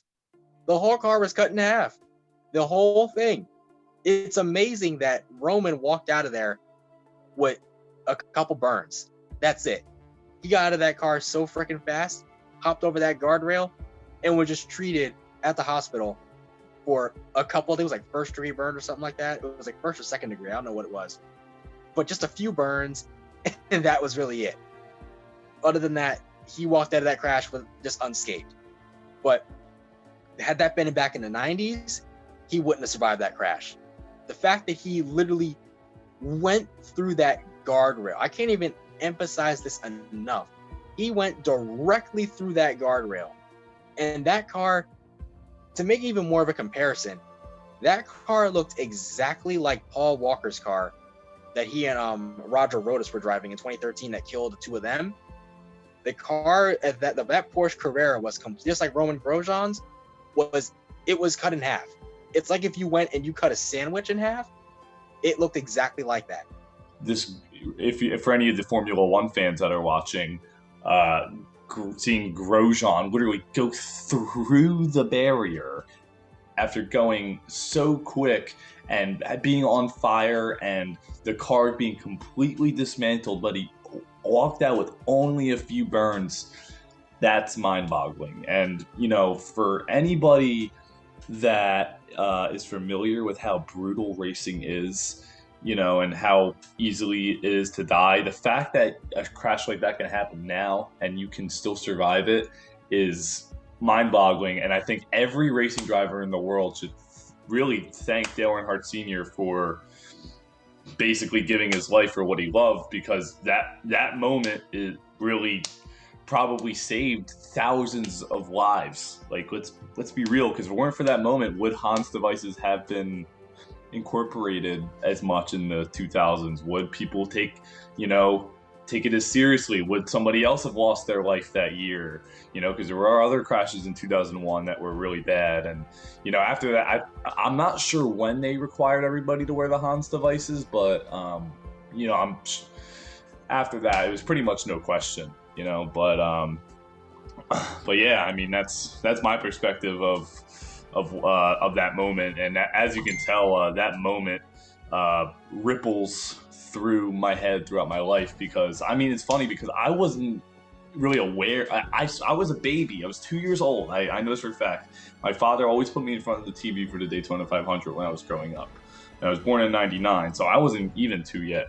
But maybe when I was a kid, I was like, oh, crash or whatever. Like, you can't conceive that something just happened. But as I got older and, as my love for racing kind of started, by the time I was 6 or 7, YouTube was around and I was able to actually see what happened. And the craziest thing was, if you were to insert yourself into the racing community anytime since then, even if you didn't know anything about it, you would hear about Dale Earnhardt Sr.'s impact on the sport and that very crash, because that crash basically is, like I said, the moment that defines the history of NASCAR. Obviously, I didn't get a chance to see it live because, I was just barely born at the time and I wasn't a NASCAR fan yet. But I can definitely vouch and say, especially if I was able to see it live at that time, it easily would have been one of the greatest Daytona 500s I'd ever seen live, without a doubt. But unfortunately, though, it's not that way. Unfortunately, all that good stuff that happened that day, none of it matters, unfortunately. None of it matters at all. That's the ironic thing. Just because of the fact that we lost easily, in my opinion, one of the sport's greatest, if not the greatest driver ever, and Dale Earnhardt. Like, just the fact that it almost played like just a bad dream, if you want to think of it too. The fact that it was so good to start out, but everything just went downhill. Everything just completely just went down the drain so fast after the race was over. It was so similar to last year's Daytona 500 too. The only difference was that Newman survived, but for a while, nobody knew anything, and we all were just speculating on what was going on, if Dale was okay. We didn't know. No one really knew anything at the time. Like, that's the thing too. It was an action-packed day of thrilling racing, but at the end of it all, just none of it really mattered, unfortunately. And even to elaborate on even Kenny Schrader too, you can ask Kenny more than once, but he will never tell you what it is he saw in that car when he went to take Dale Sr.'s window net down. He just took that window net down and he frantically just went and just wanted the crew guys to get over there really freaking quickly. And luckily they were there right away. But unfortunately, he was already just too far gone. Dale was already gone, but no one knew it at the time. That's the sad part, unfortunately. But yeah, Kenny, he'll never tell you what it is he saw in there at all. All he can tell you is that he just knew that something was up. He just knew that Dale was in trouble. That's all that he'll tell you. He'll never tell you what it is he fully saw in that car. Ironic for sure, and sad all at the same time for somebody so legendary in NASCAR. Yeah, I thought it was pretty crazy for someone to get their first win out of all those starts and then have such a tragic event happen on the last lap. And that's the part to your point, DJ, that it's the last lap. Yeah. It's the home stretch. And the lead isn't even in contention, and he loses control of the car into the wall. And then to think that there was the safety device, that Hans device, that could have made a difference, potentially. And I just think, what would racing be like today had he not been killed in that crash. And I've heard many casual people say this too, that are not really into NASCAR, but when they look at Dale Earnhardt's wreck, they say that it didn't look as fatal. I'm saying the same thing. It doesn't, the way he hits that wall, because his momentum is still going down the direction of the track as well. And it's like, that was the hardest thing to comprehend.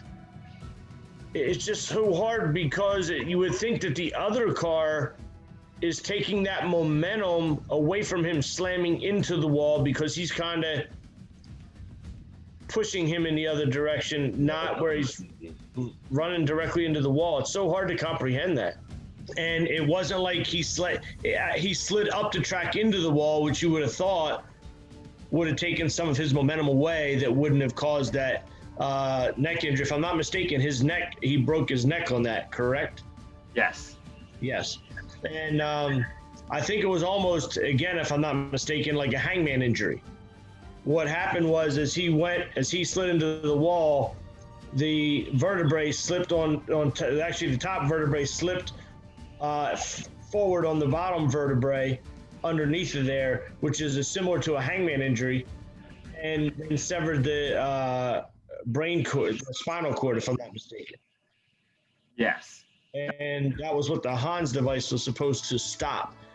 So it was just that controlling of that head and neck sliding on itself like that. So the irony is all this other, if you will, carnage just from cars, but not from people in that other accident, no problem. And here's something that seems relatively innocent of a car just hitting the wall. And unfortunately, it was fatal. Tragically, it was fatal. Earnhardt's fatal accident was the final straw. NASCAR really put the hammer down on safety measures and have come a long way since that very day. Since the implementation of safer barriers, stronger head and neck support, or Hans device for short, and other safety features down the line, we haven't had a single fatality in either one of the top 3 top NASCAR divisions. But still, becoming a NASCAR driver means that your life can come close to death. Just ask Ryan Newman regarding his near-fatal accident in last year's 500. Crash into the wall, into the air goes Newman. Upside down. In a shower of sparks on his roof, Ryan Newman comes across the line 4th. Well, first and foremost, Calvin, you might or might not know, I was at this past Daytona 500 this year in February. Ryan Newman was coming right to the finish line to win his second Daytona 500 till a push went wrong from Ryan Blaney, and he sent him into the wall, flipping at 200 miles per hour before being collected by Corey LaJoie. Me and my friend, we were almost certain, we were 120% sure that was a career-ending crash, and Newman would be dead, if not paralyzed. I was for sure he was going to have a spinal injury, possibly never be able to walk again. And, you know, get inside a race car. We thought that was the end for Newman. We thought when Steve O'Donnell was in the media center after the race, that was the announcement that Newman had passed away. But when they said he was in critical condition and his injuries were non-life-threatening, that's when I knew NASCAR had done everything right since Dale Sr.'s death. Because Dale Sr.'s death, I firmly believe, saved Ryan Newman's life. As well as the safety measures Ryan Newman pushed for all these years. The Newman bar, for example, which might have saved his own life. Oh yeah, without a doubt. Totally agree on that one, 100%. I mean, to tell you the truth, I think all of us NASCAR fans, I mean, not even just NASCAR fans, I think motorsports fans as a whole can really agree that motorsports has come a very, very long way in terms of safety over the years. And even for us NASCAR fans, we all know this, especially that it's just the fact that Ryan Newman was able to survive that crash, because if you go back and you watch that wreck, he gets just thrown straight into the air. Like the fact that he's tumbling all across the freaking racetrack. He just gets turned head on into the freaking wall.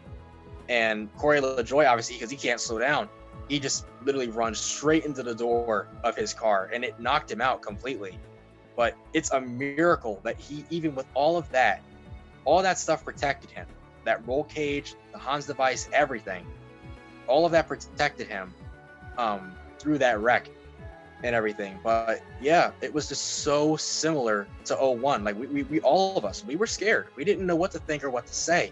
And then because we really didn't know anything at that time too, we all were just sitting there, just twiddling our thumbs, just hoping, just praying that we would get at least something, some form of an update after the race. Because if you watch the broadcast, it felt so similar to just a 2001.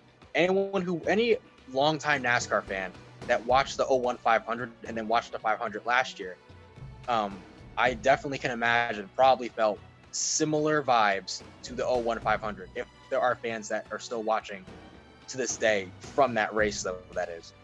But I can only imagine if they felt similar vibes to that race, because the same thing in the 01 500 happened in last year's 500 too. No one really knew anything, like I said. So, and then they would kind of press for time. So Fox had to go off the air with the race. But the only difference was between the 01 500 and this one is that Fox did come back on the air to analyze the rest of the race. Like Mike was just like, even Mike said it in the documentary for the 01 500, that he pretty much was just trying to get Larry and Daryl to focus on analyzing the race and everything else that had happened during the day. But they didn't want to overstate anything, and they didn't want to just leave everyone just to, thinking that everything was a-okay. But for Jeff and Mike last year, they went off the air completely, and we were just sitting there just stunned. We were just sitting here, just like I said, just twiddling our thumbs the whole time, not knowing anything. We didn't even get an update until I think it was about at least at least 24 hours later, I believe, was when we got the official update that Newman was somewhat okay, but he was just in critical condition at that point. But yeah, we all were scared. We didn't know what to think. I know I especially was. After watching that wreck, I've seen it 1,000 times, and it still is just scary. And it still is a miracle to me that he even survived that crash, given everything that happened that day. But it's crazy to me. The fact that we all know this. Motorsports are dangerous. Every motorsports fan knows this. And I think it's always crazy to think that it takes a wreck like that one to bring motorsports fans back down to reality again. That even though the sport is as safe as it can be right now, that doesn't mean that there won't be times where we're going to get wrecks like that. There are going to be times where we're going to get wrecks just like that one, just like Ryan Preece's Kansas crash and stuff like that, that really just take your breath away. And they just instantly, to put it into words, it really just, it scares you. It makes you even jump out of your skin. I feel like sometimes too, because you don't know what can happen sometimes. Like every single person that watches motorsports, and especially the drivers themselves, I retort this a lot as a motorsports fan, that every single driver that has gone into any form of motorsport, they are all well aware of the risks that they're taking. Every last one of them. Every single last one of them know what they're getting into when they're doing this. When they're driving, they know what they're getting themselves into. Every single person that has gone into any motorsport, doesn't matter what it is, NASCAR, IndyCar, F1, it doesn't matter. They all know what the risks are. Every last one of them. They all know what risks they're taking, but yet they have chosen to live this life. This is the life that they've always wanted to live. It's been their passion. It's been their drive. It's what they love. And unfortunately, the sad part about it is so many drivers in any form of motorsport, doesn't matter what it is, have lost their lives doing what it is they love most. And it's literally because of one thing, the safety, because the safety wasn't as good as it is right now. If you go back and look at the races in the 90s, every couple of years or so, a driver would lose their life in a practice crash, a race, it didn't matter. and this also is going to tie into even more into Dale Sr. here, especially with us NASCAR fans. Back then, you kind of like accepted it a little bit. You kind of accepted it as that reality at that time and kind of moved on just a little bit. But Dale's death was so much different. So many fans, I would even say today, still haven't been able to move on just because of how painful it was. Because it was just so freaking painful.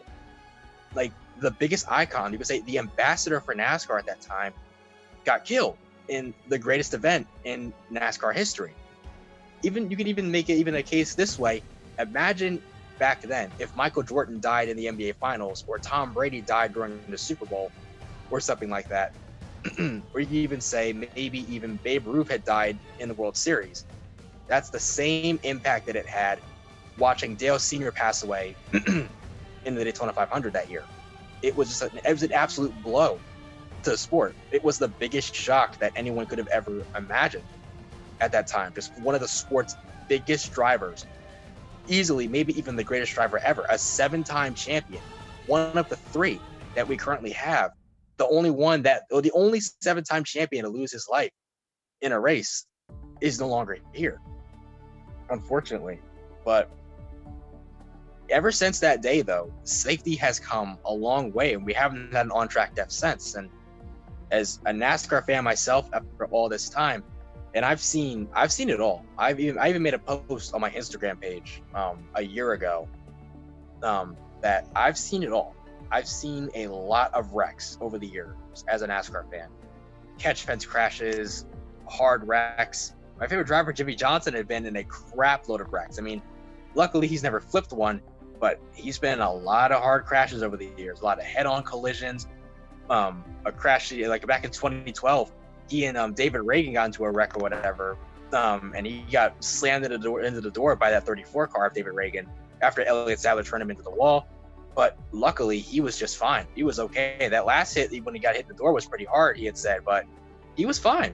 He walked out and he was just fine. He was A-okay. Nothing happened to him. He was all right. He was just fine after that wreck. But I'll tell you the truth, though.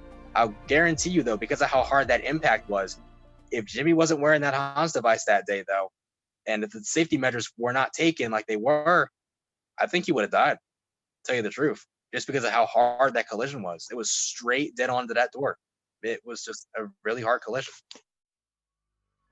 Recapping the 2001 edition of the Daytona 500, outside from that infamous final lap, the racing delivered all tons of excitement. No need for cuts this time. As mentioned earlier, the lead change tally marked 49 in total, just like the 2000 edition of the Winston 500 at Talladega. Average speed in this race was 161.783 miles per hour. The number of cautions were reduced from 6 in 2000 to only 3 in 2001. The other caution was for Kurt Busch, making a rookie mistake and spinning out in the trioval grass. As for how long the race went, it was 3 hours and 5 minutes long. Looking at the list of lap leaders, Ward Burton led the most laps of 53. Sterling Marlin, who finished in the top 10 in 7th, led the second most laps with 39. Michael Waltrip rounds out the podium in the list, leading the third most of 27. Others to lead laps were Mike Skinner with 24, Dale Sr. with 17, his son Jr. leading 13, Jeff Gordon with 11, Schrader with 7, Bobby Labonte with 3, Steve Park with 2, and the drivers to lead one lone lap were Bill Elliott, Brett Bodine, Dale Jarrett, and Mark Martin. Likewise with my version of the 2000 Daytona 500 documentary, I'll be ranking certain drivers in the following categories: driver of the race, driver on the move, and who was cold.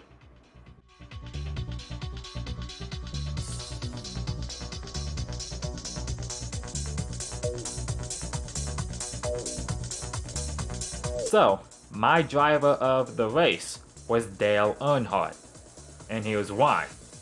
When you look at Earnhardt's stats and his incredible maneuvers from the Budweiser shootout and the 21-25 qualifier that obviously happened prior to the 500, you realize how and why he was the heavy favorite out of the bunch to win. After all, he led the most laps in his qualifying race and finished on the podium in that race, and also the shootout, where he led the second most laps. You also gotta give him credit for doing what he did, protecting the lead from both his friend and son in the final laps, even though it obviously cost him his life. On the contrary, he would go from the back to the front in just the course of a few laps, one way or another. Here go the Earnhardts. This is everybody else's worst nightmare. These two guys get hooked up out front, I'm telling you, it's going to be trouble. In terms of, I would definitely, I'll make a case here. In terms of the way the race played out, and because of the way the race itself went, I'm going to say that my driver of the day, I will say, because he battled through so much adversity and finally got his first win of his career, Michael Waltrip is the driver of the day for me. Just because of the fact that he kind of started rear in the field a little bit, and he was stuck in the back for a good little bit of the race and everything too. And his car wasn't the best throughout the day, but then the crew made adjustments on it, made the car right and everything, and he could just drive the heck out of it and all that good stuff. And then he got up there late in the race, took the lead, and just never looked back and ended up winning it and just held him off the rest of the way. So I would definitely say Michael Waltrip is my driver of the day. Wasn't there all freaking day, didn't lead the most laps, but he was there when it counted most and took the dub for his first career win. So I got to give it to Michael, because at least I can give him something. Besides the fact that he won the race, it's still going to be overshadowed because of Dale Sr.'s death. So I can at least give him not just a race win, but at least give him my driver of the day, because I really feel he rightfully deserves it, because he went through so much in a span of less than 30 seconds. The fact that he was already celebrating after he won the race, and then was told at least 30 seconds later that the celebrating is pretty much over, because now this day is literally turning into the worst day ever for all of us. Driver of the race, I'll have to go with Michael Waltrip, simply because it was his first win. He did everything he was supposed to, stayed up front, ran his own race while having his teammate help him towards the finish. He also stayed out of multiple big ones towards the end. If you heard, or if you've seen, heard, Michael Waltrip started in the back, had some problems, and then, he was like, he needed some adjustments, and he fought his way back. He had the speed. He went back to here. He went from where he started, had some adjustments, worked up there, and finally he fought up there. He kept it going. He had his teammate Junior and Senior until that last lap, until we get there. But I would say Michael Waltrip. Michael Waltrip had that car. No one expected it. Like, no one expected Michael Waltrip to do it, because his car was crap. I'm sorry, his car was crap. And here's the thing, Michael Waltrip, yeah, he had the fastest car, or not really the fastest, but he sure as hell he showed everyone he was dominant. He showed everyone he was like, okay, if you're gonna doubt me, then doubt me. I'll show you. I'll prove you wrong. Look at him now. Look at him now. 2-time Daytona 500. I'm going to say the driver of the day in that Daytona 500, I'm going to have to say Dale Earnhardt Jr. Dale Earnhardt Jr. was running so smart for his age, but also I definitely think he had help from his dad, and he actually was able to even lead 13 laps that day. So, I mean, Dale Earnhardt Jr. was one of the younger ones in that field, and, and he put pressure on Michael Waltrip that entire end of the race. And he had, guys like Bill Elliott throwing Marlin, Kenny Schrader, and even his dad behind him. And, even though his dad helped him, like his dad, made it very clear that he wasn't going to be any go easy on his son at all. And Dale Jr. was one of the younger ones then. Dale Jr. was one of the younger ones, just like Matt Kenseth, Tony Stewart. John Andretti, all them, so, definitely he didn't have it easy, and he still finished second, and, it was a lot harder to make passes on the final lap back then, but he could have gotten Michael, but, with the crash that happened behind him and not having that help, he couldn't get him. But that's why I even think Dale Jr. got the driver of the day over Michael Waltrip, because Michael Waltrip is more or less just trying to keep Dale Jr. behind him. I'm gonna say DI for. Well, hear me out. If it wasn't for Dale Jr. and Dale Earnhardt helping Michael Waltrip probably would have won the race. But I got to admit, they were up there for a lot of portions of the race. Michael Waltrip was in first. Sometimes Dale Jr. was in second, and he was switched out with Dale Earnhardt. And before the race started, they wanted to work together and help Michael Waltrip win a race, and especially Daytona, because imagine winning your first race at Daytona, like Trevor Bayne did in 2011. So I think the whole team of DI, which was really good in that race until the end, obviously. Because they were all together, they were working together, they were up front. Michael Waltrip did go to the back in the early stages of the race, but he did come back up front, and they were all working together. So I gotta say, DI as a whole were the main drivers that did well in that race. But I don't know what you think, but that's what I think.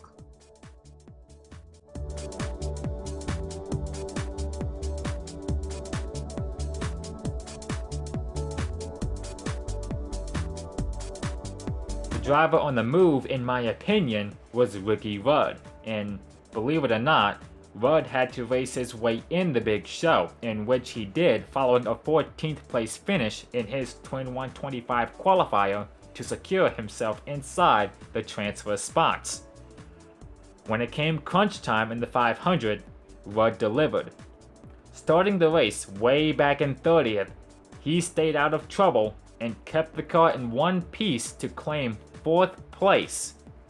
Consistent strategies, making the right calls, are key to getting in a good position, having a good points day to benefit the outcome of finishing inside the top 10 or top 5. And Ricky Rudd did just that, making the right moves at the right time and getting a 4th place finish as a result. He also did a sterling job managing his tires, which is another reason why he finished where he finished. I'd have to say the same. I mean, starting 30th and ending 4th is just spectacular driving. So. And it reminds me, a little bit, that has to do with your pit crew too. And I don't know if you watched Ford versus Ferrari, a great movie. So, and there was a lot of strategy built into that, of course. I know that they were back and forth chasing it because it was Shelby that was designing the Ford, and they kept changing the things, and then it was whose engine could run faster, trying to get the maximum out of, and they were racing in the rain. It was the tires, it was the fuel, and when to come in for the fuel versus not come in for the fuel, and then the engine on top of that. And to your point, switching up the tires based on the road surface and when to come in for that pit stop and how much longer to stay out.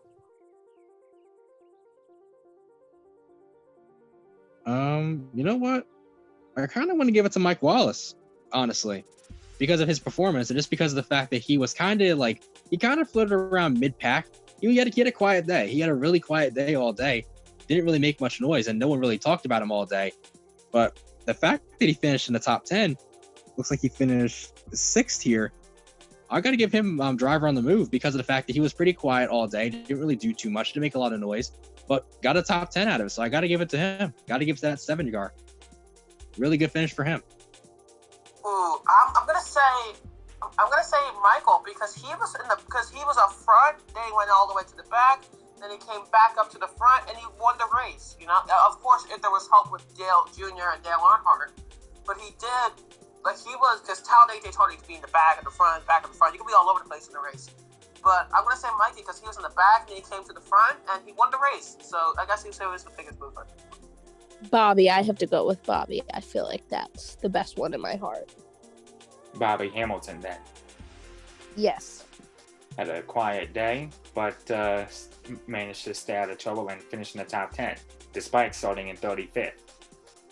So it's funny you say that, Calvin, because I have to honestly go with Jeremy Mayfield because he finished 9th after starting 38th.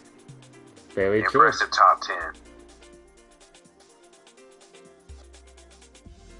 Jeremy Mayfield, I believe, he started towards the back and actually got himself a top 10 finish, if I'm not mistaken. That's Came home, I believe, if I'm not mistaken, he came home somewhere 7 or 8. But yeah, Jeremy Mayfield, wherever he started, hey, don't doubt any of the Penske guys because, Rusty Wallace, he was still the driver of the 2 at the time, and Jeremy Mayfield drives 12 after somewhat not good times, but hey, getting a top 10 in the Daytona 500, I mean, hey, that's something to pat yourself on the back, but, that's something I would never see in my life, seeing Jeremy Mayfield be that good. Well, as I look through Racing Reference, Ron Hornet, there's several guys who could be considered with being some really big movers. Now, one to mention is who finished in P number, because I was actually going to say Robert Presley was a very big mover because he started 39th in the race in the 77. He wound up finishing 14th. But Jeremy Mayfield started 38th and finished 9th. So that's a really powerful run. I mean, Bobby Hamilton started 35th and finished 8th. So, I mean, that's the thing. This race is full of big movers that day. But the big mover of them all, I would definitely have to go with Brett Bodine. Brett Bodine started dead last in 43rd and was actually able to come out with a top 15 finish. That's for Brett Bodine. Then that's a finish, P15. So biggest mover for that day, Brett Bodine. But now, if you look at some of the drivers that definitely expected to have a better race and didn't come up too well. And now, as we said before, Casey Atwood, who finished 20th, racing in the Dodge dealers, Dodge for Evernham Motorsports, he was anticipated to do very well. He didn't do very well. Matt Kenseth, he had the Rookie of the Year scheme. He was looking to get better through his career. He didn't do very well. Kenny Wallace, he finished 25th. Tony Stewart was involved in that big crash. Tony Stewart was trying to find his way in the Daytona 500 back then. If you go do some of the other drivers like Joe Nemechek was really trying to. Joe Nemechek was foreseeing having a very good Daytona 500 that year because Joe Nemechek had been in it for a little bit, and he actually started 32nd. So, and some of these guys, like the pole sitter of the race was Bill Elliott in that Dodge. So Bill Elliott definitely foresaw finishing very well in that race and finished 5th. So that's Daytona. You can. Especially going into speed weeks, a lot of these guys, they have something, they're we really got it this year. And there were definitely cars that really came into Daytona to play that year. And, they just couldn't be there at the end, and they just did it. So that's what Daytona does to people, dude. You can come to Daytona with the best car and just completely throw it in the garbage. Honorable mention in this particular category is Rusty Wallace. Now, despite him being out of contention due to an unscheduled pit stop following a tire blowout with the right front and falling out the order, being a lap down because of it, he and the number 2 Blue Deuce team kept their heads up to make a comeback thanks to the final 2 caution flags to get back on the lead lap and finish inside the podium place of P3. It wasn't easy, but in the final moments, Rusty got it done. It's pretty impressive to overcome multiple setbacks and still finish third. Let's say Dale Sr., Dale Jr., and Michael Waltrip won up front. I'm really sure he would have won this race if they were not up front. But you know, Dale Sr. is a beast, so maybe he would have finished second.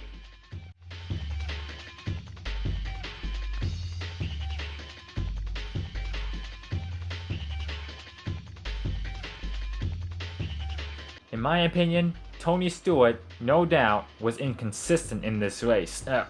Sure, he won the Bud Shootout, but regarding the 500, Stewart just couldn't get it together. As a result, he struggled to find the pace he had from the shootout and just couldn't transfer it into the Daytona 500, leading no laps after starting in 24th and furthermore ranked 36th due to being involved in that big crash. They were doing decent, like they were doing in the mid-pass and all, but that crash happened, you know, the big one, and it was over for them. Like they couldn't go back on the, you know, like they were done. Like I wish Tony Stewart and Bobby Labonte were in the top 10s when they finished that race, but you know the big one happened and then they went all over the place. So you know I'm gonna say Joe Gibbs with Bobby Labonte and Tony Stewart. Yeah, I definitely agree with that too, especially for a driver like Dale Jarrett too, because of the fact that he started in the rear in this race as well. He started deep in the field and then never really truly made his way up to the front either, and was in the back too when he got crashed. So I definitely, especially because of the fact that he was the defending winners, I think he definitely, in my opinion, is definitely the driver that takes the coldest seat here because of the fact that he started in the rear and because of the fact that he was the defending champion of the 500 that year. He literally started in the rear, never really made his way up to the front, and was stuck back there for a majority of the day and just got caught up in that 18-car wreck, and then that was it. He just never made it up to the front or never even had a chance to really show what it is he could have done that day. Unlike guys like Gordon and Burton and a few others that actually made their way up near the front and had a chance to lead some laps or at least get up there and be in the top 5, top 10. But Dale Jarrett never even sniffed the top 10 once in that race. So unfortunately for Jarrett, despite the fact that he won the previous Daytona 500, he really had a bad day that day, starting just deep in the field and never made his way up to the front either, especially because he had just a car that really wasn't handling up to par all race long. So he definitely takes the biggest back seat out of any of the drivers that day, unfortunately. I think the big one that was bummy was the Jeff Gordon. Pretty sure Jeff Gordon was involved in a crash, and I think he only completed 178 laps. So you know, Jeff Gordon really needed a good start to the championship that year. Back then, you know, it's not like now where if you crash, you know, you can just win and make the playoffs again. Like back then, if you crashed at a Daytona, you were in some deep trouble because, you know, you could, like there's guys like that, like Mike Wallace, Sterling Marlin, Stacy Compton, even Ken Schrader still finished 13th, even though he crashed. Like some of the more lower running cars were able to get some good points that day, and then that's what makes not getting a good finish at the Daytona 500 very detrimental. And that's why I say Jeff Gordon was definitely the dud of that day and not having a good start to that season. To conclude this video, it was to commemorate the 20th anniversary of this infamous race that comes to the minds of us racing fans every single day. And to those that are watching that have seen the 2001 Daytona 500 live when it happened all those years ago, I hope my work was worth a watch and thus bringing back memories of where you were or if you were actually at the track. I look forward to making more of these types of videos / documentaries in future with more of these highlights from the absolute best and worst Daytona 500 races in its history. At the moment, 2 are done so far, with the 2000 version being the first one I've covered up. All in all, I hope you enjoyed it nonetheless. If you are interested in seeing more of these racing-related documentaries in future, do yourself a favor and hit that subscribe button. Until next time, peace out, stay safe, and have a good one.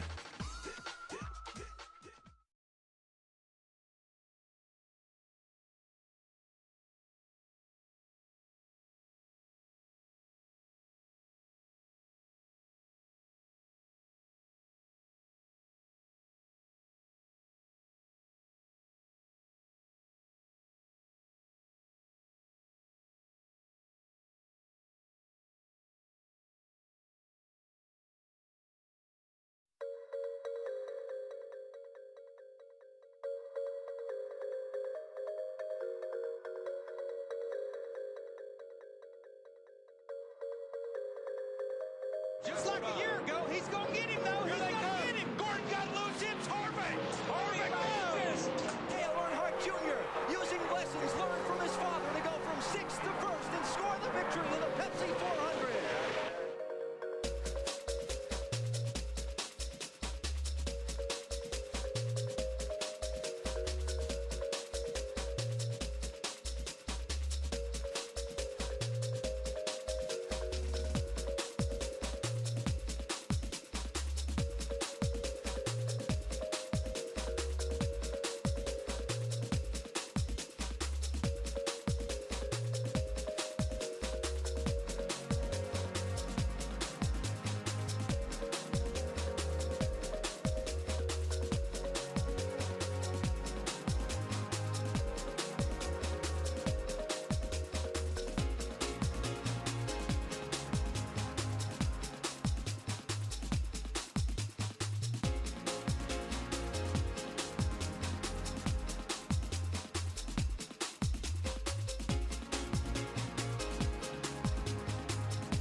When I would watch him race, it's like, man, this guy is just driving like he is out there all by himself. He has nothing to prove to anybody, and he is enjoying what he's doing. But like, I thought it was like cool to see like how like Lee Racer kept changing. Like, it went from one person, then it seemed like in like 5 seconds it went to another person. So it was cool to see like how fast like the racers change in a certain amount of time. And then even for the viewership, for the TV stations, everybody's got to be happier because now there's more excitement and enthusiasm. And now it's like all this new technology, it also gives them more to talk about. See, I was thinking, like, if they're introducing new technology that was making the cars faster, that maybe they would think to implement some kind of new safety feature for something. But I guess if a race from earlier years, they were going the exact same speed or faster, I guess they wouldn't think to add safer helmet or anything like that. For one thing, Dale Earnhardt is a pretty good man. He's pretty good at his racing career. He's a good man, he's a good racer, and a good father who sacrificed himself to have his son take the lead. Father of the century. Well, the main race was Michael Waltrip and Dale Jr. and Dale Earnhardt. DEI wanted to work together and help Michael Waltrip win the Daytona 500. And what happened was Dale Earnhardt got caught up in a crash on the turn 4 and unfortunately died. If he didn't die that day, I think that would have been one of the greatest Daytona 500s ever. But, you know, it happened with a tragedy. The Cup Series, the Winston Cup Series at the time, literally had some of the biggest competition you were ever going to get. Names off the bat: Dale Jr., Dale Jarrett, Dale Sr., Jeff Gordon, Bill Elliott, Sterling Marlin, Ken Schrader, Terry Labonte, Bobby Labonte, the defending champion at that time, the reigning champion going into 2001, just to name a few, right off of the bat. Arguably, mostly the greatest drivers of the time and of all time, too. They didn't want to change their ways, and it was, I get it, you know, in some ways. Like, for example, I wouldn't, like the Halo, perfect example. With the IndyCar and F1, a lot of people, even in the sim racing world, like, this halo is ridiculous. Like, there's this thing now just like right in the middle of your eyes.